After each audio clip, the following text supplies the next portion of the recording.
comes to you before, during, or after. Hi. It's all good. This is amazing, this room.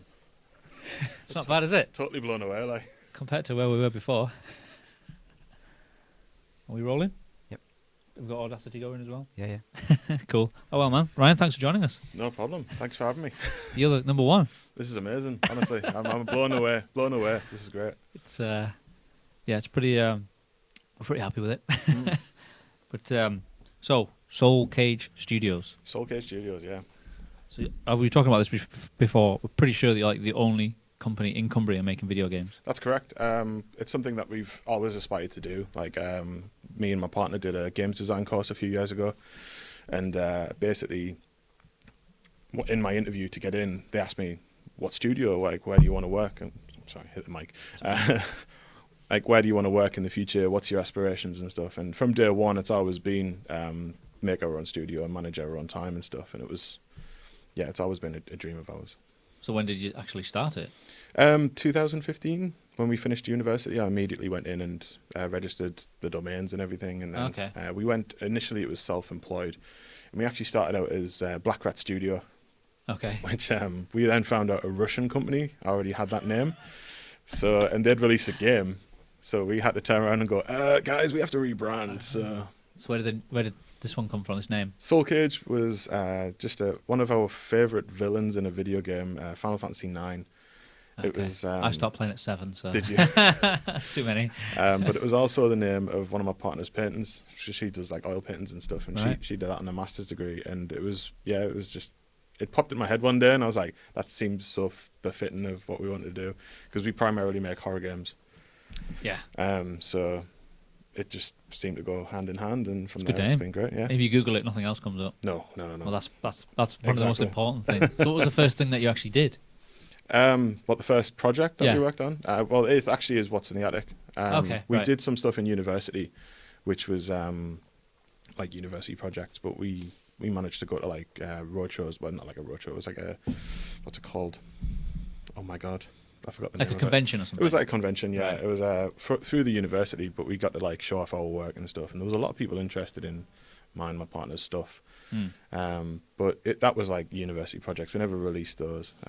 But yeah, What's in the Attic is our first big project. So I looked on Facebook, and like it was pretty much like 2019 when you started properly posting about on it. Soul Cage, yes. Yeah. That's when we registered Soul Cage Studios and became a limited company. Right. So, yeah. So what stage is the game at now? Obviously, you've been held back by lockdown and all that. COVID's kind of hit us slapped us all in the face, isn't it? In a strange way. Because my partner has to work from home now, so we didn't want that interrupting with the work that we were doing. Did you actually have a site premises where you worked on it, or was it? No, we work always from home. At the moment. Right. We've been looking at premises and stuff, but we need to wait until some funding comes through for that. Right. So, that's pending. Right. But yeah, my partner works from home during the coronavirus situation, so we wanted to make sure that our work wasn't impacting her work, obviously. Yeah, and, had to kind of take a back seat for a while. Yeah, unfortunately. We still worked on it throughout the duration, but it was in a more minimal kind as and when you could. Yeah. Because we do both work part-time. Well, she works full-time, I work part-time on the side. So were you close to releasing a demo at some point? Yes, it's actually due out now next month. Right. We play tested it a bit. We had a few of our friends check and was like, "Oh, what do you guys think? Do you like it? Is it good?" And they were like, "Yeah, it's really good. It's just really short." And I was like, "All right, thanks. Thanks for the blatantly open." Well, it is a demo. Yeah, exactly. Yeah. So we turn around and says, "Right, okay, no worries. Criticism heard. We'll make it a bit longer." It's actually a prequel, not a prequel. A prologue to the actual main story. So what the demo is? Yes, the demo. Okay, right. So you're not actually giving away in the demo what happens in the game. No. That's different. There's a few hints. It's more like we took a lot of inspiration from like PT, which is like the playable teaser of what was going to be Silent Hills.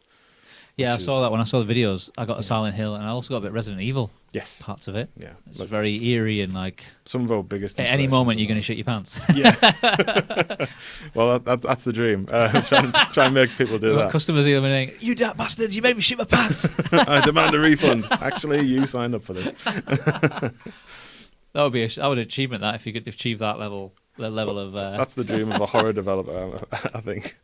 So what is the premise of the game then? What's in the Attic is the game's name. Yes. So basically, you control someone called Fiona Wells, and she is a Nevada sheriff, and she's investigating a missing farmer who's not been seen around town for a while, and he's usually very out in the public, but he's been missing for a long time.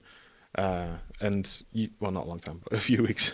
And people go to check him out, and unfortunately, they just can't find him anywhere. So Fiona goes and looks into his location, checks out his farmland, and seems to uncover something.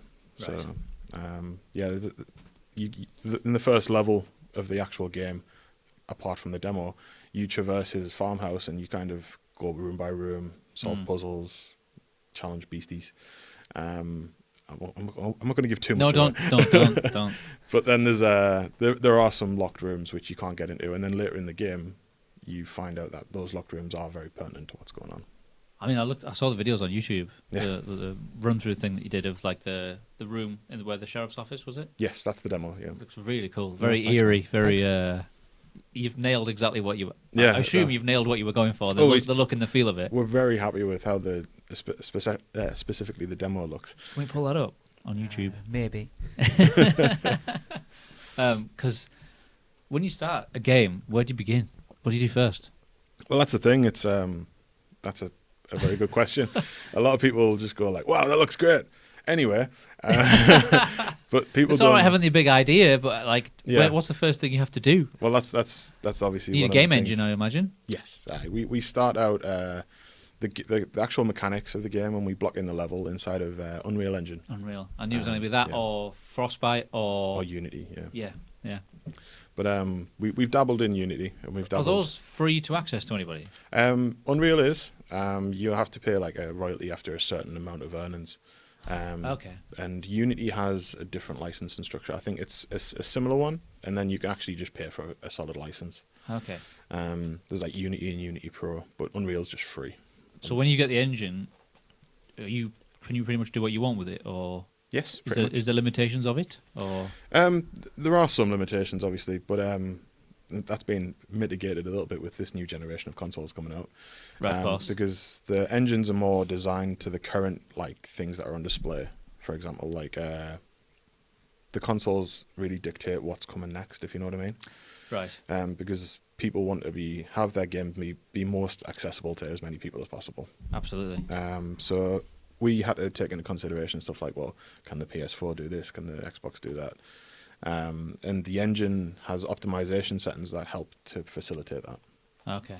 So where are you planning this game to be available? Even just a demo? Well, we've already reached out with Xbox.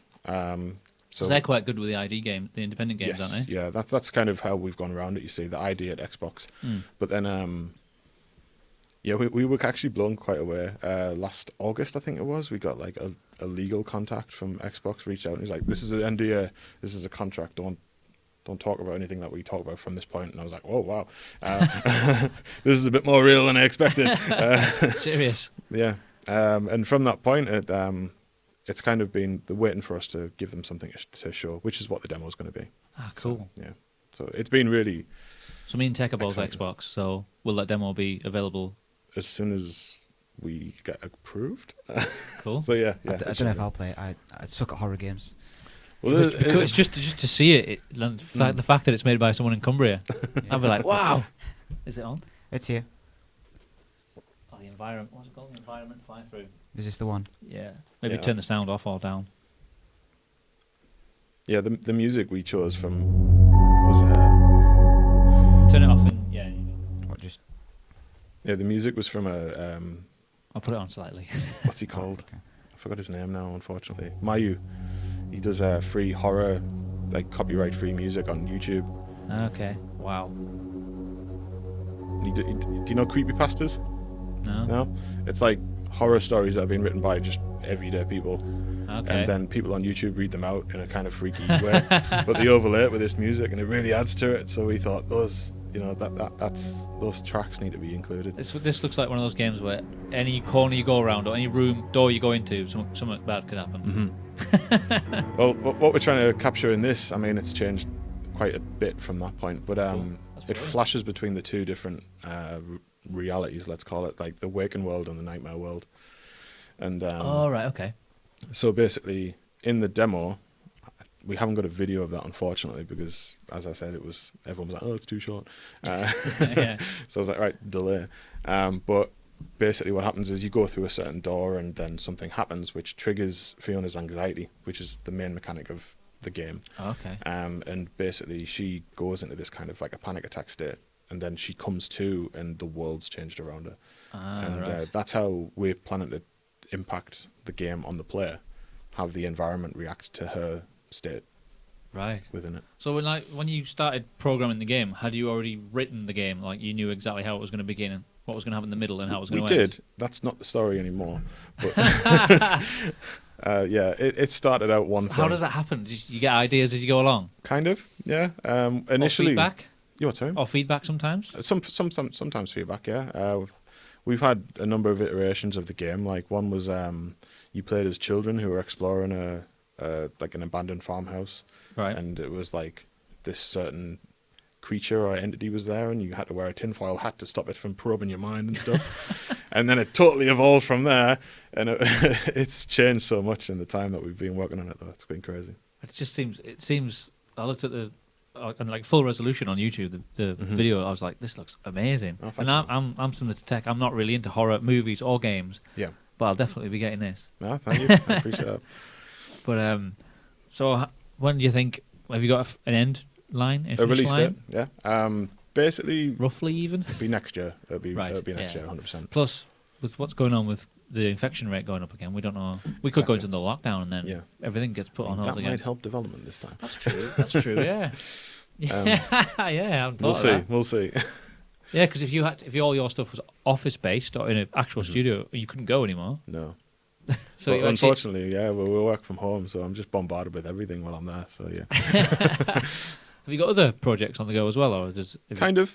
Yeah, we've actually started to delve out of the game design stuff during the COVID situation because we didn't want to be bogged down by that, and we've Right. looked at more consultancy based stuff, so like web design and Okay, things right. like that. We're working with a company at the minute doing a website for them, and that's going pretty well. So as Soul Cage Studios games is just one of the things that they would do. Well, Soul Cage Studios will be the game side, Oh, I and see, then we're right. doing like Soul Cage consultancy. As Right, the other okay. thing. That's going to be in the new website, which is coming out next week. So in your game side of it, is there room for like you to have any staff working for you, or like Oh, even, for sure, even yeah. like young people looking for experience, Mhm. stuff like that? Well, we've talked about this between me and my partner. Obviously, Anna. She, like I said, she's at home watching our son. But yeah, we've discussed this a few times, and we agreed that like the current situation for people, especially in university, it's really difficult to find a place in the industry because there's so many people wanting to do it. It's a very saturated market, unfortunately. And what we decided to do was, like, in the future when we had the capability, obviously, is offer like an apprenticeship of kind. Yeah, that's kind of what I was thinking. And yeah. or even, I mean, I think the whole what's the word when they come in and they don't get paid, an unpaid internship. Yeah. Those are kind of played out, I think, in the games industry. Like everyone wants to do those because they get the benefit and don't have to pay anything. But we felt like an apprenticeship would be a mutually beneficial thing for somebody coming in. I suppose it depends. Someone might just want to get some experience. That's So true. That's true. You might have to just feed me and I'll do it. If someone's really passionate about it, I just feel sometimes in a lot of industries the degree isn't the key No, currency anymore. no. Because you get some really talented gamer or a coder who hasn't got a degree, but they just because you can just learn anything these days on the Exactly. internet. Well, there's this big guy that I follow on YouTube and all of his tutorials and stuff. He's called Marc, and he worked at Blizzard Entertainment for There you go. many years, and he didn't have a degree, but they initially hired him because of his quality of work. Exactly. But he lived in another country, and he was like, dude, you don't have a degree. You need to, we can't bring you over here without a visa or something, and you can't get a visa without a degree. So they had to work out some legal mumbo-jumbo for that. Because it's like in a lot of industries, people years ago could just get in because they had a contact or they would just take the chance on people and they'd get loads of experience and they get really good. And you get to like now, no, you have to have a degree. Yeah. But it's like Yeah. chicken and the egg thing. Well, I can't get, if you don't give me a job, I can't get an experience, but you won't give me a job because I haven't got any experience. Exactly, exactly. I mean, especially speaking on the degree side, I mean, it's difficult as well to kind of gauge the quality of universities. Yeah. And I don't want to be too harsh on anybody, but I would recommend like Teesside over a Cumbria-based one. Okay. We went to UOC. It was fine for teaching us the basics and such, but we didn't get the knowledge that we have is more stuff we've obtained ourselves. Right. Like on the side, like during the year 2 and year 3, that's when you kind of jump into like the more. What was the in-depth stuff. qualification? We did digital arts, but it's changed now, and it's a totally different name. And Digital art sounds pretty cool. yeah, it sounds awesome. It sounds great. But it's like, oh yeah, go make a website. It's like, what's this got to do with games? When I was at college 20 years ago, I was doing a website. Yeah, exactly. Yeah, and it was the same kind of stuff, you know. But yeah, it was a bit of a weird course. But I've heard very good things of Teesside stuff. Okay, So. that's good to know. Because gaming as a whole is much bigger now than it's probably ever been. Yes. Like you've got the people getting paid to play games and all Mhm, the mhm. big gaming world championships. Yeah. And, it's just it's been going probably about 20 years. You'd say stuff like that, 20, 25 It's been on the years? rise for. I don't know what the first games were that they did competitively. Can you remember? The first competitive video games. Stuff like Pac-Man or Street Pac- Fighter or Pac-Man, something. They did that. There was people gathering around in like amusements. No, not amusements. What's the word? You used to just hire like exhibition centres and stuff, didn't they? Or small Yeah. small It's like a venues. community centre, and they just Yeah. get there and yeah. The winner gets $1,000. Yeah. Now it's They like had a million. Space Invaders contests. back Spa- in the yeah. day. Space Did Invaders. those, Oh, have you seen the new documentary on I've Netflix? watched it. Yeah, Is- I've not watched that yet. No. I forgot what it's called. High now. Score. High Score. High Score. Right. It's Yeah, on I've seen it Netflix. advertised. yeah, It's really good. There's different. It doesn't do the typical chronological order. It Mhm. just goes to different countries, to different types of games, Right. where they originated. That's cool. My favourite one was the John Romero of the whole Doom thing. Oh, that was John good. Yeah, that was Romero's towards the end. amazing. Yeah, Yeah. He kind of persevered to get to that I one. follow him on social media. He's brilliant. He's amazing, John Romero. Yeah. He's got so many like cool photos from back in the day. Mhm. Kept everything. That's amazing. I mean, one of my friends from university actually he reached out to him and got a quote for his dissertation. Wow. He was so pleased. But anyone It into was amazing. games, I recommend that. Yeah. That's really good. Only came out a few weeks ago, I think. I'll have to give it a watch. It's like I think it's about 6 episodes. Yeah, 6. Yeah, That's not bad. The episodes are a bit all over the place, but they do loop back around. Yeah. At the end. It's You- like it goes you to one kinda place, then see it goes to where another they're place, then it goes. Then it Right. finally comes back to that first place where you started. So it Then all at the comes end you go, together now. oh, now that makes sense. But those Chinese, they were just Yeah, they're insane, honestly. Yeah, the Koreans and stuff like that. Koreans Like, as well. Yeah, it's like Sega nearly went out of business until they hired a Chinese guy to come over. I think maybe a Japanese guy, the guy who created Sonic the Hedgehog. Yeah. Can't remember his name. I But can't remember. they needed a character for to get the American market. Yeah. And he came to America and he went to a park in New York or wherever it was, and he drew like a humanoid character, Sonic the Hedgehog, and something ridiculous like it's like a rabbit. Yeah, a rabbit, I something. think it was. Right. And he just drew them all like, made them all look Yeah. different and funky. And he went, which one do you like? And everyone said Sonic the Hedgehog, or That's just the amazing. Hedgehog. So, Oh, it was Robotnik. great. He drew Robotnik. oh, didn't he? Robotnik, yeah, that was it. He Yeah, was intended to be the protagonist. yeah, Right. But everyone favoured the Sonic design. yeah, yeah. I still not seen That's the brilliant. film of Sonic the Hedgehog. The one that did they have Oh, to, which they had to redo, didn't they? Yeah, they Yes. did. Yeah. The first one was absolutely shite. Yeah. It was just the design. of Yeah. Sonic Yeah. himself. Because they changed it, and it was like, no, you can't, no. But did you see the original Jumanji film? The one from '96. Yeah, with Robin Yeah. Williams in. Well, the kid when he transforms into like a monkey is what Sonic looked like in the trailers. Oh right. Yes. It was Yes, so I do bad, remember it was that. so Yeah. But the redesign actually, it's a very good film. It's yeah, really I'll, good. I'd I'll have recommend to- it. It's on my list to watch. I'll definitely watch it. But so, what's the main part of the game that you're up to now? Are you Oh, for what's in the attic? Yeah, basically we're at we're kind of is it in levels? Does it yes, go in levels? it's in or- levels. Yeah, that's the trouble. You see, we've been playing with something called streaming, which kind of brings in different elements of the level as you progress. So we Okay. can kind of have as much quality on the screen as possible, while like phase and everything else are around you. Right. So as you move from like the lobby to the main room, the lobby will phase out unless you're looking at it.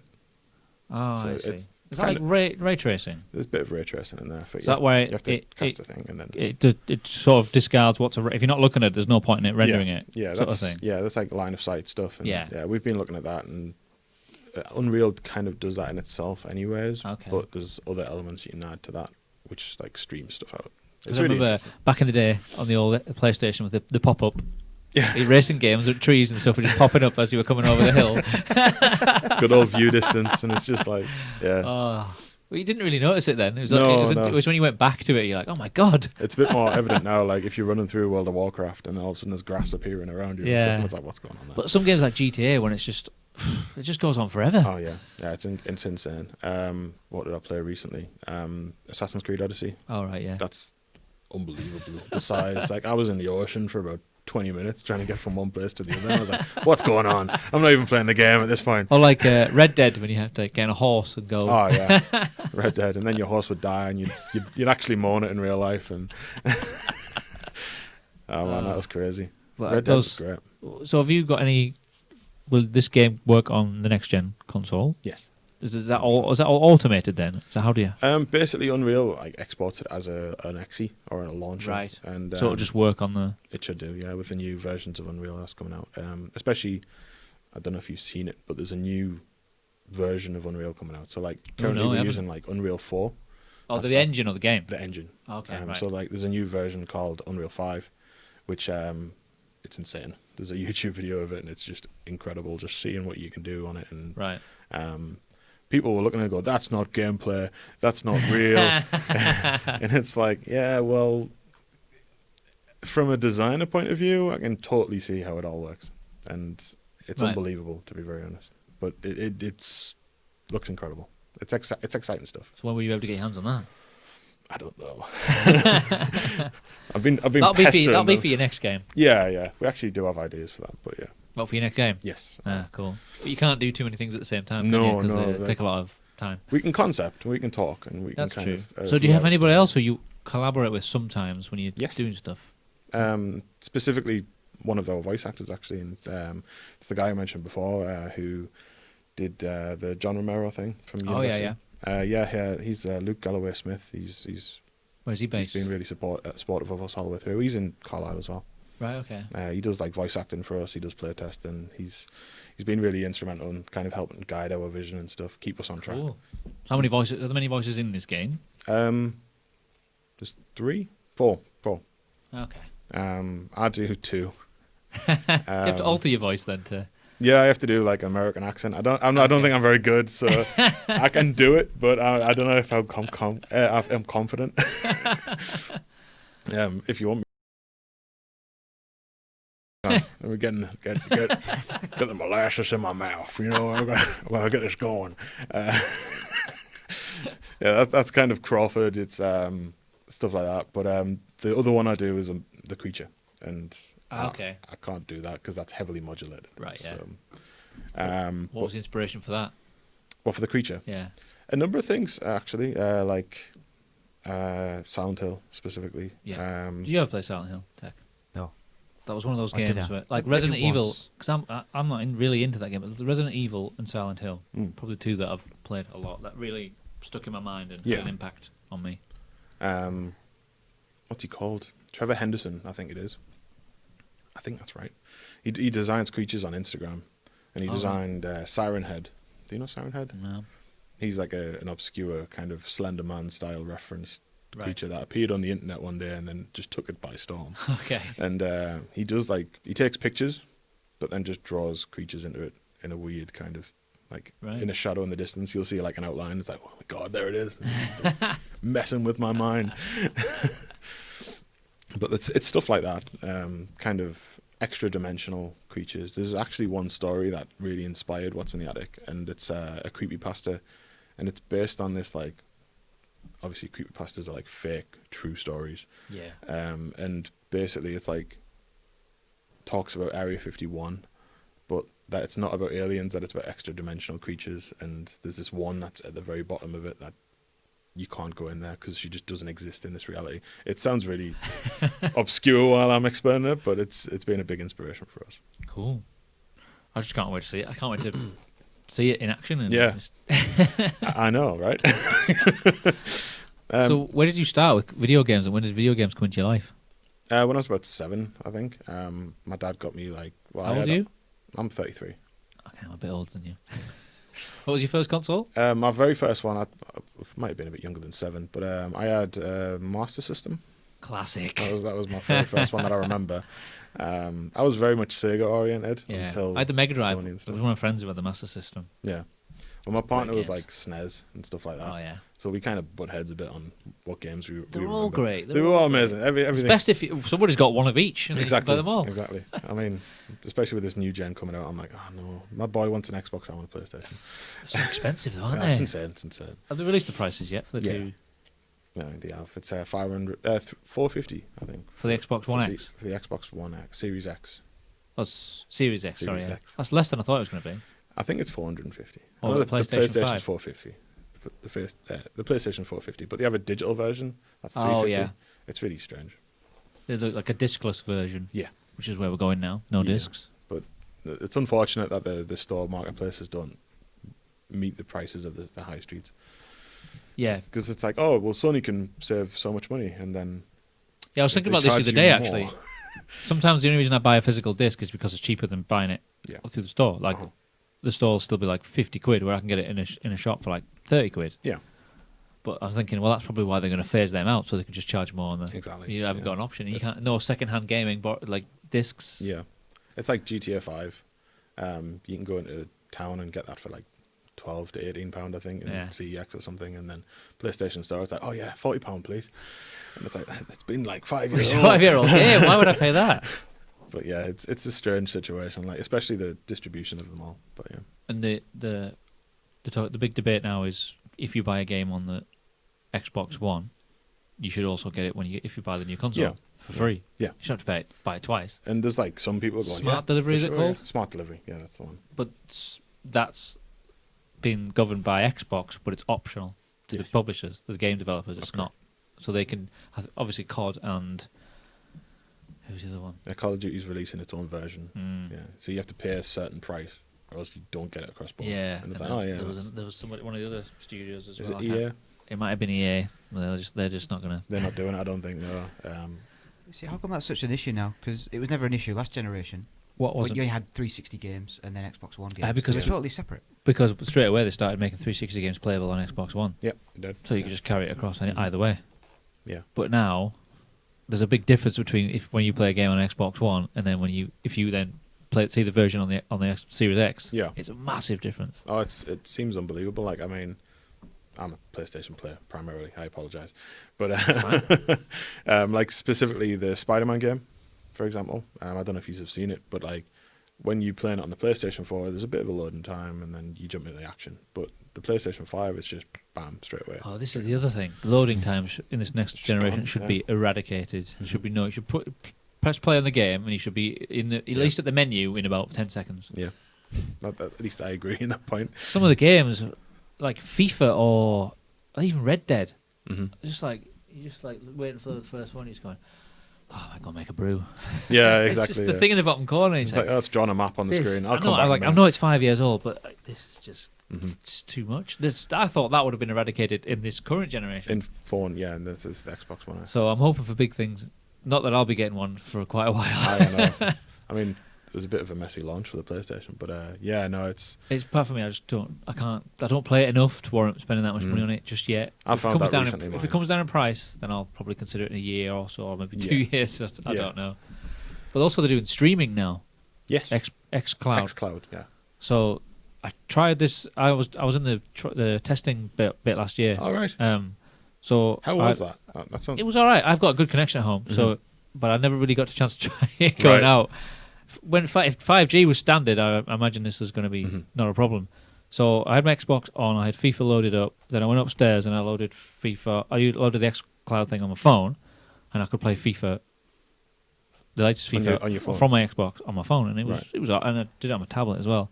It was all right. But So then do you need the Xbox so- on with the game? So that's game streaming. That's different from XCloud.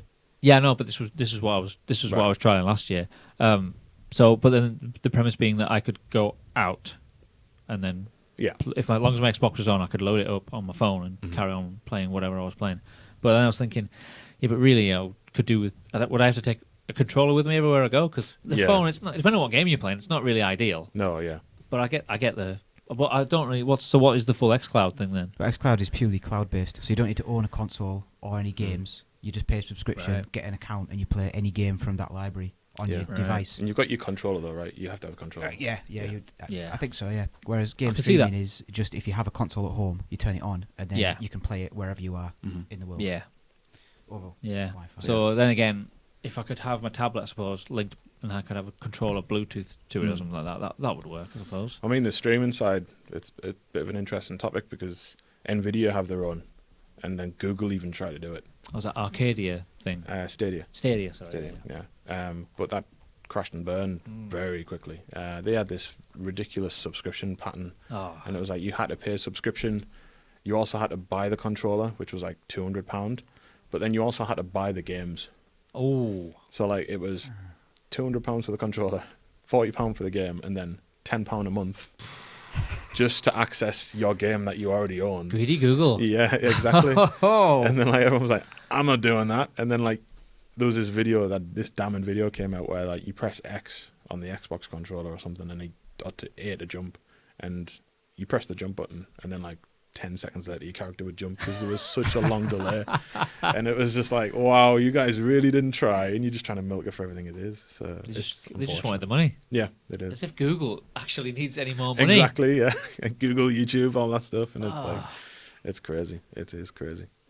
I don't know. It's a shame, really. It's a missed opportunity on their part. But I can see that way of gaming working, though. Oh, if you've totally. just got a controller with you and you can just play games from anywhere. Well, I mean, the mobile marketplace specifically, that's the biggest marketplace for games at the minute. It's insane how many people play mobile games. And spend money in those games. Yeah, like, what was it? PUBG Mobile? They made 300 billion in their lifetime. It's only a few years old. Yeah, exactly. And it's like, it was something like they make 7 million a day in microtransactions. Yeah, microtransactions. And That's it's the just- that's a bit of a grey area, isn't it? FIFA got in Yeah. trouble a bit for that, and they COD. did, loot boxes and stuff. Yeah, it's a bit trying to encourage or almost force players to have to like pay to win, basically. yeah. Which it should never be. You should be able to play a long time and play well and unlock everything. Oh, for sure, yeah. The money side of it should be optional. Mm-hmm. But Like, I don't really like FIFA personally because of its microtransaction Ultimate Team situation. I don't do Ultimate Team, so it's not a problem to me. I really dislike that because it's like they'll charge you full price for a game, and especially going at this next generation, it's £10 more.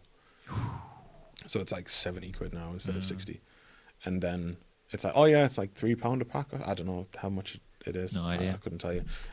But like they make some ridiculous amount of money every month from just microtransactions. I bet they do. As well. That's I don't know if it's just because I'm older. I'm nearly 40, and when Ultimate Teams came out, I looked at it, I tried it, and I went, don't get it. Yeah, I know. I just want to play FIFA. Yeah. I literally just, if I could uninstall or remove Ultimate Teams, I would have about 4 FIFAs ago. See, they'll never remove it at this point though because they just keep making money on it. Oh, it's the young kids really all playing against each other and trying to get the better players and stuff. I had a bit of an Ultimate Team addiction when I was at uni. Oh, Right. Yeah, spending a lot of money on these packs.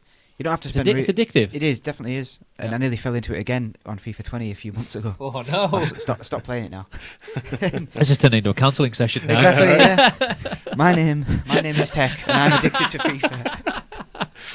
Because you can play the game to win in-game currency and then spend those on players and packs and whatever you want. But obviously they encourage you to spend real money on it. And all the YouTubers online are spending, it's like, 200 quid pack opening sort of thing. So they go and do it. And then the kids are like, I want to do that as well. Yeah. Spend loads of money on these packs. And they don't quite get what they want, so they get another pack. Yeah. And then they're spending a little bit more. It's You really spend bad. 5 quid, and then the next week you're spending 10 quid a time, and then next time it's 20 quid a time. My saving grace in all of this is I could spend all the money. Well, it doesn't matter what players I would have in my team. I'm shit at the game, so it's not going to make any difference. So I will not be I spending was any shit at money. the game as well, but it's like, I need better players. Where's Oh, my yes. wallet? I remember this a few years ago. Was there not some sort of Facebook thing about how you are terrible at FIFA? I think I lost a lot. I think I lost 8-0. Wow. So as a forfeit, I think I had to make a group on Facebook. About how bad you are at the game? Yeah. Oh, it's just banter Yes. / bullying. That was a long time ago. I'd almost forgotten I'm a all new about man now. I'm a new. I'd almost forgotten all sorry, about it. man. I'm opening up old wounds there. Got to go home and buy some packs just to make up for What's it. funny is we made that group, everyone had a laugh, it was great, and then years later there was people requesting to join the group from I heard about this legendary story of the world's worst FIFA player. Oh, wow. That's quite a quick claim to fame, that. Yeah. Me and you need a game, to be honest. I've never played it at FIFA, so it really is the worst. I'm just still getting over my addiction.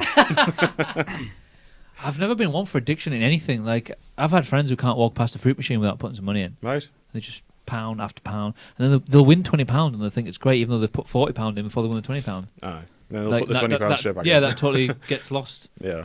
I've never done football gamble. I did a little bit when I was at uni, and I used to do the accumulators where you put a pound on and you have to pick a winning game from every league. Once I nearly won £2,000 but Chelsea let me down. Chelsea lost at home to Norwich a few years ago, and I was like, of all the games, that's the one you think, I've got £2,000. The least obscure one. But then it must be chemically in my brain. I was like, well, I'm not going to do that again, because what are the chances I'm going to win? And then it's a pound, so I'm just not going to bother. It's too much hassle. I've never really got into that stuff. I mean, video games, I'd say maybe had a bit more of an addictive grab on me over the years, but like that would be like World of Warcraft. That's something I just can't. That was one of the first ones, wasn't it? It was a big MMO back in the Where day. you could spend in the game. Not really. It's a subscription base. So it's like that was it. Yeah, £10 a month, and every month it was £10 a month. But then they started adding sneakily stuff in, like, buy this mount that you can ride, and you've got 100 others, but this one costs £10. And it's like, but like collectors want all of them. Yeah, I suppose in that respect they would collect stuff in real life. Yeah. So you collect stuff in a game. Yeah. But it's when people are competing and they want to buy this and that to try and get one up on the other competition. That's it's a game dangerous. that me and my partner have both played for about 10 years now. World of Warcraft. Yeah. I played it for a little bit. Have you ever played it? No, maybe I played it for a little bit, but I was never really into them massive online games. Never really got into that. I couldn't really get into playing on PC. Right. I was always consoles, so I just couldn't quite get used to it. I started off on PC. Right. Now I'm console. I've gone back twice, I think. I've gone back and forth. Yeah. But at the end of the day, I got to the point where I just want a console where I just turn it on and play a game. Yeah. It's my PC, I do like work stuff on it. Like I do audio editing and video editing sometimes. Yeah. Don't really want to play games. I just want a box that'll play the games. So. Exactly, yeah. I mean, that's something that we were talking about the other day, especially with like the next gen and even the old gens and stuff. It's like Cyberpunk 2070 is coming out. Finally. I don't want to mess around with that on PC, getting the right stats and stuff to get the perfect fill in with your resolution and anti-aliasing and all I just want that. to bang it in and enjoy the game and not worry about, is it going to work this time or not? And that's the point I got to. Yeah, and that's what these consoles are for, obviously, for the people that don't want to mess around with settings, because it's designed that way. But we're getting more cross-platform. Yeah, that's been great. Which is Call of Duty's been very fun with cross-platform. I've done a bit of Halo, cross-platform. Disable PC players, though. They have got an advantage, though, surely. All the hacks. Well, the hacks, but just generally the mechanics of having a keyboard and a mouse is quicker than what you can do on a controller, is it? Kind of, yeah. I mean, like you can up play your on PC sensitivity, as well. I know, but you can. But I mean, you can put keyboard and mouse on console as well. Yeah, have Microsoft done an official mouse and keyboard for the Xbox One? I don't know. I've never really. I don't think so. They've enabled the support. Yeah, you can get third-party ones. Yeah, I think you can dive into a bit of a hole with keyboards and mouse. Get the right spec. So if they release their own one, barely anybody would buy it. Because it'd be way better ones. Yeah, they'd be way better ones.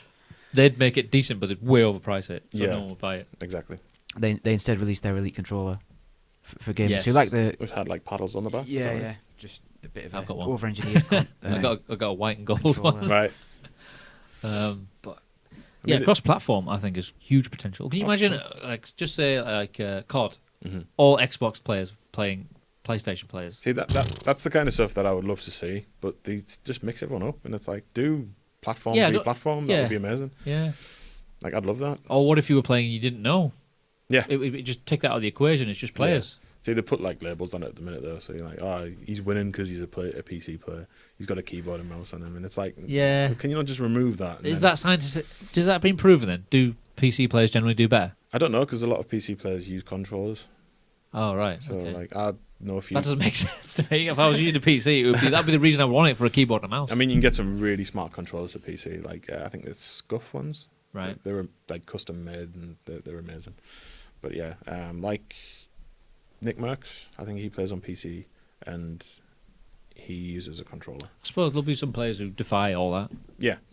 But then you're always going to get, but you're on PC. Yeah, exactly. So how? I don't know how you could level that playing field out. No, it's difficult. Like with Fortnite, for example, my boy plays that all the time, and like you can change the view distance and the grass foliage and stuff like that on PC. I don't know if you can on console. Probably, I would doubt So it. like, I never played it on console. no, I've very rarely played it at all. Yeah. I tried it. I was like, this is for kids, clearly. yeah, like action figures everywhere as well. It's like, I just didn't like the whole building your defenses while someone's trying to attack you. I just like, no, I don't like that. Just got bored of it very quickly, and I actually got annoyed with it. It confuses the life out of me. Yeah. Like, he's like, "Oh, you're really good at shooting." I'm like, "Yeah, I'm good at shooting, but I kind of build for shit." You know what I mean? It's just not that thing. I was just like, I was brought up on Doom and Quake Yeah, exactly. on a keyboard and mouse. Unreal and Unreal. Actual Unreal. Actual Unreal tournament. Yeah. Oh, what a game! Did you ever play that, Tech? Maybe once or twice. Unreal Tournament was like 98, 99, something like that. 99. Oh, that was amazing. I just remember the graphics were like, It was great back in the day. I remember the map. It's like a helix shape, is it? oh yes, And it's like just floating in space. yeah, And just falling off and dying yeah, all you day. fall off and die. There's a lot of Quake maps like that now. Yeah.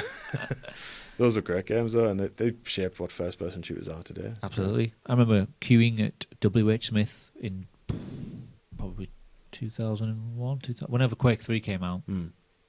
Queuing at Woolworths with my mate, getting it like 9 o'clock in the morning when it opened, going home. Supposed to go to college, sat college off all day just play Quake. Them's were the Those are the days. days. And then subsequent days where the whole group of us would just be playing games and we just wouldn't go to college. We were like that with Halo 3. It was great. Oh yes. Halo 3 online was probably my favourite of the Xbox side anyways. And Gears, actually. Gears. Halo 1 and 3 2. was but Halo 1 and 2 as well were really good. Halo 2 was what were the maps? Coagulation and Blood Gulch. Right. The same map, but Yeah. Halo were called different things on 1 and 2. Where it's just like it's like this, where it's an open, closed sort of arena. Mm-hmm. One base here, one base there. And it's like you either do capture the flag or just deathmatch. And we used to play that map over and over because it was so evenly matched. There was 4 versus 4. And then when they had it again in Halo 2 with a different name, we were like, oh, happy days. But Halo 3 was probably the biggest one we remember, the biggest shift in the whole game, where the physics and the levels and just even the single player. Yeah, really the single good. player was amazing. The writing in Halo has been really good. I've heard Halo 5 isn't very good, but I've not been. No, Halo 5 got it. Well, no, yeah, the campaign's The not story that was a great. bit, But I love the multiplayer. Still play it now. Awesome. But Halo, what's Halo? Is it what's the new one? Infinite. Halo Infinite. So that's the big. Is that going to be out when the new Xbox comes out? Is that it's like flagship? It was going to be, but it's delayed. Oh. It's like mid-20. So what have they got when it's coming out? Do we know? I don't know. Should know. They should. They should have some massive marquee releases that come out. There's a list of PlayStation games, and I know those because I'm primarily a PlayStation player. But it's like Demon Souls that was remastered from back in the day, Right. but it looks beautiful. Like honestly, you should watch that video because it's great. Like the playthrough of it, it's a perfect example of what the next gen is going to be like. Right. Do we know how far apart they're coming out? These two new giants. Was it November? Dates? Yeah, it's November. I think the Xbox is 10th, right, or 11th, and then the PlayStation is the 12th in the US and the 19th in the UK. Okay. So PlayStation's been a bit slow on until recently. The details. They've like waited and waited. They're like, no, we'll let Xbox say something first, and then Xbox will say something like, well, we're going to say something now, and then. What's the general conception perception of each? Which one's better? Xbox is much more powerful. Right. PlayStation's always used to be out the games, wasn't it? Yeah, it has been about its exclusives, I should say. Yes. I mean, speaking personally, I can't name of very many of the Xbox ones. No. But I can reel off like 20. Was Gears? Gears is a good one. Yeah. And Halo. Gears, Halo, Forza. Those are the big three That's that I remember. Yeah. Whereas like PlayStation, you've got like. Oh, it's got loads. Uncharted. God of War. Halo Infinite pushed to 2021, and you're going to have to cough up a little. There you go. Text board of this conversation. Adverts. We need a better conversation in here. Let's get this woman in. So there you have it. She's quite loud. I love it. They should confirm my point. Yeah. Yes. Yeah. It was. What did she actually say? Delayed until 2021. Yeah. Halo Infinite delayed till 2021. Okay. It's a shame because it did look very good. It's like a semi-open world game. Yes, it does look good. So what we got? Oh yeah, Assassin's Creed, Dirt 5, FIFA 21, Fortnite, Gears 5, which is already out, but it'll be the upgraded version. Oh yeah. Marvel Avengers. And then all those. That wasn't a very fun game. That was. There's a Tetris game coming out. Yeah. Is that the Tetris Battle Wow. Royale? Oh yeah, it's like 2-player battle Tetris, isn't it? Yeah, there's Or like. is it- Tetris Effect Connected. Is it the Battle Royale version? Because it's like 99 players, I think, and then you finish a row, then that row goes to somebody else, and they've got to figure it out. Brilliant. It's amazing. I wouldn't be surprised. Like, That was on the let's Switch. take two of the let's take one of the most popular games of all time and put it against this model that's working really well. Mm-hmm. God, this website sucks. It does, doesn't it? It's Tetris. just God, add. not played. I remember having a Tetris game on the 360. Yeah. Just a standalone Tetris game. Played it for ages. Hadn't played it for years. I used to love Tetris. It was great. It was one where you could play against someone as well. Right. That's So, awesome. and I remember beating my friend, and he would just go again. Like it's 97-0. He's like again. I will get this. I just need one victory. That's the thing about games, though. Like you can be shit at them, but you still love playing Oh them. yeah. It's incredible. It's incredible. Like the game that I've played most in my entire life is probably Football Manager. What used Yeah. to be Championship Manager back in the day. Are you into football? Or? Not particularly No. personally, but I know the whole scene. God, girlfriends have been lost over that. I know some of my family members play Football Manager all the time, and that's all they play. And I'm Actual football managers play Football Manager. There was one of Jose Mourinho playing it on a bus. like, really? It's on a tablet playing Football Manager. Oh my god! Now those Yeah, it's games, so immersive. it's like a simulator, isn't it? Sorry. Yeah, I only play the version on the tablet because it's the mobile version is much stripped down, simple. Right. Whereas when lockdown happened, Sports Interactive released Football Manager. Well, it came out last year, but they put it for free for the first 2 months of lockdown. Okay. So I loaded it on my PC, and I was just overwhelmed. I was just like, "There's so many." You could be in control of every single aspect, and then you had to talk to the players about they weren't happy about this, weren't happy about that. Right. Then you had to start training. Wow. And this was even before you look at your team or buy any players. I was like, that's too much. I'm just going to go back to the. That's the tablet. incredible. If I'd carried on playing, obviously they introduce a few new features every year, so you get used to them. But to be introduced to them all, it's been about 10 years since I've looked at the PC version. I was like, nah, So it's too I much. shouldn't touch it then, is what you're No, saying. no. Like 57 systems just Yeah. in my face. Yeah. No, it's just too much. Which is why some managers do play it, because it's just like being an actual manager. Yeah, aye. But their selling point is their database of players, because they have Right. real people who go out and watch all the players Okay. from all the leagues Right. in the world. That's amazing. Started off in the UK, then it went to Europe, then it went to America, and now it's just everywhere. So in Wow. the game, you can play any league. Well, not any, but most leagues in the world. Right. And every year they add other leagues, hmm which I don't know, to do that must take. I imagine it costs a fair amount of money in the licensing as well. So. Yeah, that's the only thing they've never had is the full license for all the names for the Premier League, because Right. FIFA have got them. FIFA Yeah. have got the exclusive rights. So I'm thinking, Friggin' EA, if man. if one other game deserves it, it's Football Manager. Yeah, aye. But 'Cause it's who publishes that one? Sports Interactive. Oh, okay. Right. Miles Jacobson is Right. the head guy there. Right. It used to be Championship Manager was the first. Yeah. Which was IDOS Interactive. hmm Then I don't know what happened, but they got to a point where Championship Manager went on in separate ways, and then Football Manager took over. Okay. But Championship Manager didn't last very long. Yeah. I remember I've I not tried seen to that for a I tried to while. stick to the name. Yeah. I was like, I've always played Championship Manager. I'm going to forget that Football Manager, and I played it, and it was terrible. So I went to Football Manager, as I assume everybody did. Yeah. It But- seems like that's what happened. It's definitely the most prominent one I've seen. So. The first Championship Manager on a floppy disk, 1989. Fit That's on a amazing. floppy disk. So what was a floppy disk? 1.3 megabytes. Something like that, yeah. Right. It was like drawn pictures of the footballers shooting, passing, and tackling. That were the only stats. That was it. That's great. And you can only play 4-4-2.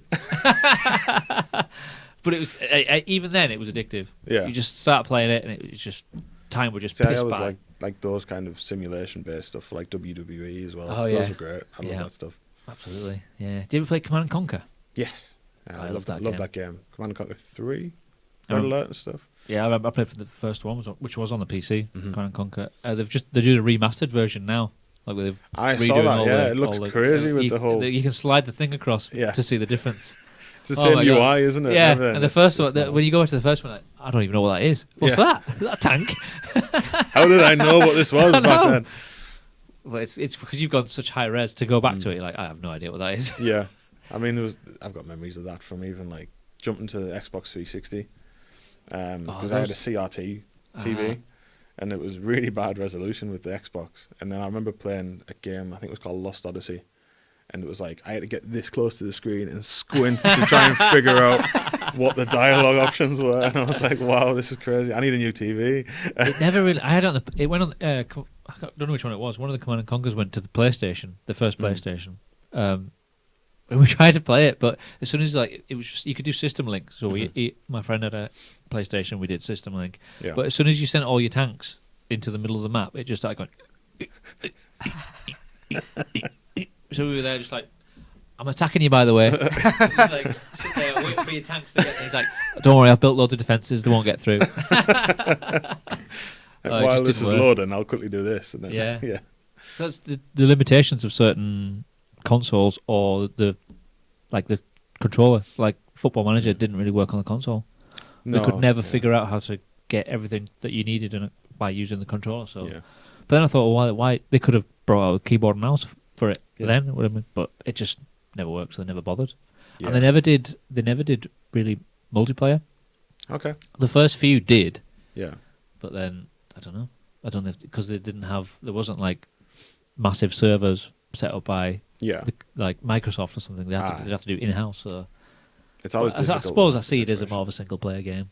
Oh, for sure. Yeah, I can imagine that one is more player oriented instead of like having a full league of different players doing multiple different things. Take it. The more people you have, the longer it's going to take. Yeah, especially if the 57 systems or whatever it is, everyone's doing every single one of them, and it's like the computations alone would be Reminds me, back in the day, we used to have LAN parties.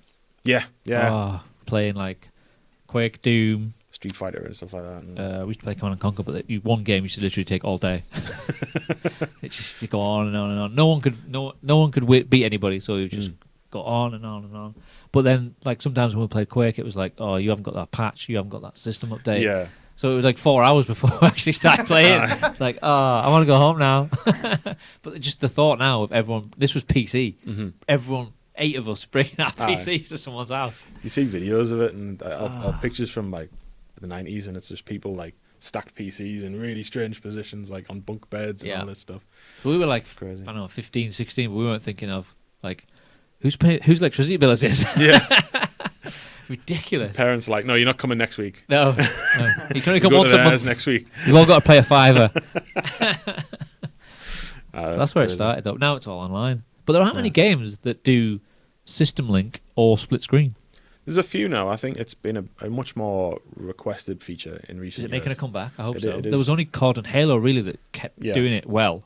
Well, I know that the new Halo's doing it, I think. Fortnite's just added it. It just seemed recently. to be where they wanted to have everyone to have one console, everyone to buy a copy of the game. And Yeah. it's just like, that's not very... It's a very scummy way of doing yeah. business, in my opinion. The whole ethos of gaming is getting together with people and playing. You should be able to do it in the same room. Yeah, exactly. I think the Switch is doing it as well on a lot of their games for like their party stuff. Now, the Switch is another thing. I don't have one, but I've seen people playing them. I like the Switch. Yeah. It seems to be doing well. Oh, definitely. There was a bit of controversy with the controller recently because Right. they poorly manufactured it, so it would drift. Okay. And I've been accused of just being bad at Mario. So what does that Mario mean? Party. Like when you're not touching it, it starts going to the left or Or something? even when like you that? are touching it, it just does it. Right, okay. So like I was playing before the lockdown with 3 of my friends at their house, and we were playing Mario Party, and it was just like, dude, you suck at this. I'm like, it's not, it's the controller. I promise it's the controller. That old excuse. And then it actually was. You had to get it repaired for drift Okay. drift correction and stuff. It was crazy. I was like, see, I knew. You give me that one. You knew about that controller. But yeah, Mario, getting together playing Mario Kart. So, Yeah. Mario I think Kart back is to the great. hours we've spent doing that. It's unbelievable. Like thinking back to those games and stuff, and obviously that's all leads to inspiration. And now we'll all be doing it remotely. Yeah. No LAN parties. No LAN parties. We could be going into a Well, you lockdown could. again. There's only 5 people. Yeah. No more than that's 6. True, yeah. Not from the same household. No, not for the same house. It's just, it's confusing. I don't really know. The infection rate's going up quite fast. I don't know. People don't. A lot of people don't seem to be taking it very seriously. No, I mean, I work in retail on the side, and you see all kinds of different folk coming in and stuff. Do you have to wear a mask when you go in somewhere now? Yeah. And you still get people who don't. Yeah, and I mean, in the retail I work at, we have to wear masks as well, and it's a strange situation because like some of my colleagues will lecture people on wearing masks, not really meant to, and it's a strange one because just seeing how people react to this situation is such a spectrum of like different interactions with folk and stuff like that, and like it's just a load of crap, and oh no, I'm terrified, I'm not going out the house. One extreme to the other. It's unbelievable, yeah. But you go out and about and you just see some people just as if there isn't a pandemic. Mm-hmm. It's just yeah. or people walking right up to you, like Yeah. don't make any effort to go around you. Yeah, we were doing some shopping the other day, and this guy was like, he almost entered me. And I was like, dude, That's close. 2 meters, please. And he was like, oh, sorry, mate. And I was like, He was Jesus holding a Christ. courgette. Yeah. I hope it was a courgette. Oh, man, no. But no, there is a real chance that we could go into another lockdown Yeah. because it's a lot been of people discussed, aren't isn't it? taking it seriously. Well, I'm from Sunderland, and all of my family from over there, they're locked down now. It's now, isn't it? I think In so. the northeast, I yeah, think it yeah. started this week. Mhm. But young people are getting the blame a lot. Yeah. Rightly or wrongly, I don't know. Mm. But And like 18 to 25-year-olds. yeah, I don't know how they can add a demographic to it. no. Is that just Personally. because there's a lot of illegal raves going on? Maybe. Yeah. Not around my place, but, you know. I'm not being defensive, by the way. No, mine are legal. Mine are legal. just legal raves around my place, yeah. All raves are illegal. Yeah, well, yeah. But like, yeah, no crowds, no venues doing anything. We're all just. I can't see anything changing for quite a while. No, I mean, I follow a number of people on social media and stuff, and one of the guys specifically, he runs like a tutoring course for game design stuff, and he was like, my advisors have said December 21. That's when things are going to get better. And I was like, damn, I don't know how true that is, like what knowledge they have that we don't. Part of me thinks that's even sounds too soon. The way it's going, you know what I mean? And I'm like, yeah, Like, what sort see. of Christmas are we going to have? I know, right? I Could have one don't where know like you what can't Christmas have show's anyone gonna be. over. Yeah. Imagine that. That'd be the worst. Like, we've been lucky so far that it's happened in spring when the weather's been Yeah. alright, and Well, the heat kind of kept it away, isn't that the line? supposedly we don't know what's going to happen in winter. But surely less people will be going out because the weather's terrible. It's like Christmas shopping. I don't want to say Oh that. yeah, That's well, I gonna be do all annoying. mine online anyway now. Oh yeah, same. Aye. But I was in Keswick yesterday, and everybody was not from around here. Right. It was just like Southerners, people from Midlands, Yeah. people from other countries. I'm just like, I would at the minute. I don't feel like going anywhere out I would No. stay in my county. I think Yeah. everyone should Yeah, exactly. for now, until anything changes. Well, you don't want them to like bring their infection rate up to us. Do you know what I mean? No, but then you go somewhere else, and then if you get infected, then you take it back to your family. Yeah, exactly. What if you've got some elderly person who's right on the edge, who's Exactly. vulnerable? People just don't seem to be thinking about things Well, like that. It's like when all the stuff got eased, like it was like last month or something, and we went to Blackpool, me and my mum and dad, and my family, and we went in a pub. There was no track and trace. We had our masks on. Didn't seem like other people were walking through the streets. Nobody cared. It was packed. The street was packed, and it was like, you know, we were being responsible and social like, distance. is there no virus around here? Yeah, like not in Blackpool, evidently. No.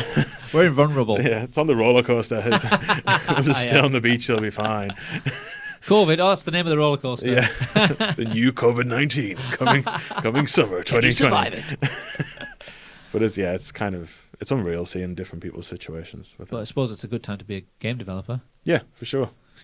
Nothing's going to stop you, I suppose. No, not in our situation, anyways. Like I said, we did take a bit of a hiatus, but it served to actually inspire us a bit more than anything. Give you time to. Yeah. Because did you feel like under pressure beforehand to like Totally. you're on this path? We need to be doing stuff. Well, it's been amusing. Like every year, it's been like October is the release date, and then like Yeah, I learned that with the band back in the band days to try and not put too many dates on things. Mm. Just say spring or Yeah. soon. Well, I'm very very enthusiastic. And I was going to ask this about the relationship between you and your missus, about who's the leader, who's the organizer one, who's the just do it, who's the wait. She's the altogether level-headed one. Knows what she's doing. She's great. She's amazing at everything. You get a bit overly excited. I'm 10 steps ahead of everyone else. I'm sprinting, and I'm like, guys, look what's going on. And it's like a blessing and a curse, you know. Like we got a lot of followers on social media, but like it's also very damning where I'm like, oh, let's do this countdown GIF thing that we did. I saw that, yeah. And it was like the one was meant to be the demo release date, and then nothing happened, and I was like, just don't say anything, and no one will think.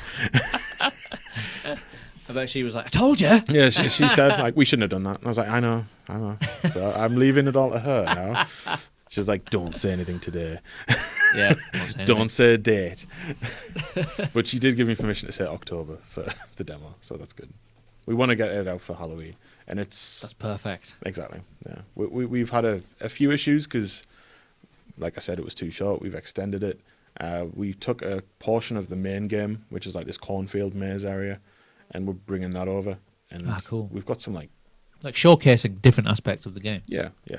So like, you see the nightmare, you see the waking world, and you see the puzzles that you have to go through to transition between the two. But then there's also this optional area that we've added, which is just a cornfield maze, which is going to have elements of like different creatures and interactions that you have in the main game. Okay. So yeah. So how many platforms are you hoping to have this on when it comes out, the demo or the full game? The demo will be on itch.io, which is like a free indie website where you kind of go and you can kind of put your game on, and you can say like, oh, download it for free, download it for whatever you want. That'll be for on PC?